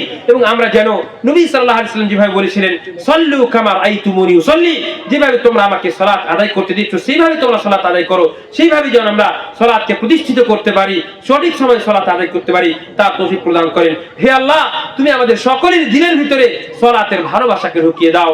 হে আল্লাহ, আমরা যেন 5 ওয়াক্তের সালাতকে সঠিক সময়ে আদায় করতে পারি, তার তৌফিক প্রদান করো। হে আল্লাহ, তুমি আমাদেরকে সহিহুল আকীদা থাকা এবং সঠিক আকীদাকে বুঝা এবং সেটাকে নিজের জীবনে বাস্তবায়ন করার তৌফিক প্রদান করো। হে আল্লাহ, আমরা যেন সমস্ত প্রকার বিদআত থেকে, খুরাফাত থেকে এবং সমস্ত প্রকার হারাম থেকে যেন বাঁচতে পারি, তার তৌফিক প্রদান করো। হে আল্লাহ, আমরা সকলেই যেন মুত্তাকি হতে পারি, পরহেজগার হতে পারি, তার তৌফিক প্রদান করো। হে আল্লাহ, আমরা যেন তোমাকে সদা সর্বদা স্মরণ করে সমস্ত প্রকার হারাম থেকে বাঁচতে পারি, তার তৌফিক প্রদান করো। হে আল্লাহ, আমাদের মধ্যে যারা অসুস্থ রয়েছে তাদেরকে সুস্থতা প্রদান করো। হে আল্লাহ, আমরা যেন মাতা পিতার সেবা করতে পারি, তার তৌফিক প্রদান করো। হে আল্লাহ, আমরা যেন এক অপরের সঙ্গে ভালোবেসে এক অপরের সহযোগিতা করতে পারি এবং ওয়া তাআওয়ানু আলাল বিররি ওয়াত তাকওয়া, নেকির উপরে যেন আমরা সকলেই এক অপরের সহযোগিতা করতে পারি, তার তৌফিক প্রদান করো। হে আল্লাহ, আমরা যেন এক অপরকে ভালোবাসতে পারি, এক অপরকে ক্ষমা করতে পারি এবং আমরা যেন সমাজকে ভালো আদর্শ সমাজ গঠন করতে পারি, তার তৌফিক প্রদান করো। হে আল্লাহ, তুমি আমাদের যুবককে মহিলাদের ফিতনা থেকে বাঁচাও। হে আল্লাহ, আমাদের মা বোনেরা আমাদের জন্য আমানত। হে আল্লাহ, তুমি তাদেরকে পর্দানাশী হওয়ার তৌফিক প্রদান করো। হে আল্লাহ, তারা যখন বাড়ি থেকে বের হবে, তারা যেন শয়তানকে বাড়ি থেকে নিয়ে না বের হয় এবং তারা যেন পর্দানাশী হয়ে চলাফেরা করতে পারে এবং তারা যেন আয়েশা রাদিয়াল্লাহু তাআলা আনহা, খাদিজা রাদিয়াল্লাহু তাআলা আনহা, উম্মাহাতুল মুমিনিন এবং সাহাবিয়াতেরা যেভাবে জীবনযাপন করতেন, তাদের জীবনীকে যেন তারা নিজের জীবনে বাস্তবায়ন করতে পারে, তার তৌফিক প্রদান করো। হে আল্লাহ, আমরা সকলেই যেন আদর্শ সমাজ, ইসলামিক সমাজ গঠন করতে পারি, তার তৌফিক প্রদান করো, আমিন। ওয়া আখিরু দাওয়ানা আনিল হামদুলিল্লাহি রাব্বিল আলামিন ওয়া সাল্লাল্লাহু আলা নবিয়িনা মুহাম্মদ। সাইড দুটো ওই পয়েন্ট ভুলে গেছেন বোধহয়। রাসূল সাল্লাল্লাহু আলাইহি ওয়াসাল্লাম মেম্বারে উঠে যে 3টে পয়েন্টে আমিন বলেছিলেন, একটা বলেছেন আর দুটো বলে দিন। আরেকটা হচ্ছে যে যে ব্যক্তি এই যে মাতা পিতার জন্য দোয়া করলাম, আরেকটা হচ্ছে যে ব্যক্তি মাতা পিতাকে দুজনকে পেল, আও আহাদাহুমা ফালান সুম্মা লাম ইদখিলাহুল জান্নাহ, পিতা মাতা অথবা দুজনের মধ্যে কোনো একজনকে পেল, আর পাওয়ার পরেও সে পিতা মাতার সেবা করে জান্নাত যেতে পারলো না, তো সেই ব্যক্তি যেন হালাক হয়ে যায়। এইভাবে এইভাবে রাসূলুল্লাহ সাল্লাল্লাহু আলাইহি ওয়াসাল্লাম দোয়া করেছেন। দ্বিতীয়টা এটা ছিল। আর তৃতীয় ছিল কি ছিল ওটা? হ্যাঁ, রমাদান। রমাদান জাআহু রমাদান সুম্মা ইনসালাখ ফালাম ইগফার লাহু। হাদিসের মধ্যে এসেছে যে মান আদরাকা রমাদান ফালাম ইগফার লাহু, মানে রমজান সুম্মা ইনসালাখ ফালাম ইগফার লাহু, রমজান মাসকে পেল আর পাওয়া সত্ত্বেও রমজান মাস চলে গেল আর সে আল্লাহর কাছে হাত তুলে নিজের গুনাহকে ক্ষমা করাতে পারলো না, তার থেকে বড় হতভাগা আর কেউ নেই। এই তিনটা কথা নবী সাল্লাল্লাহু আলাইহি ওয়াসাল্লাম জিবরিল আলাইহিস সালাম বলেছিলেন, আর নবী সাল্লাল্লাহু আলাইহি ওয়াসাল্লাম সেখানে আমিন বলেছিলেন। আসসালামু আলাইকুম ওয়া রাহমাতুল্লাহি ওয়া বারাকাতুহু। ওয়া আলাইকুম আসসালাম।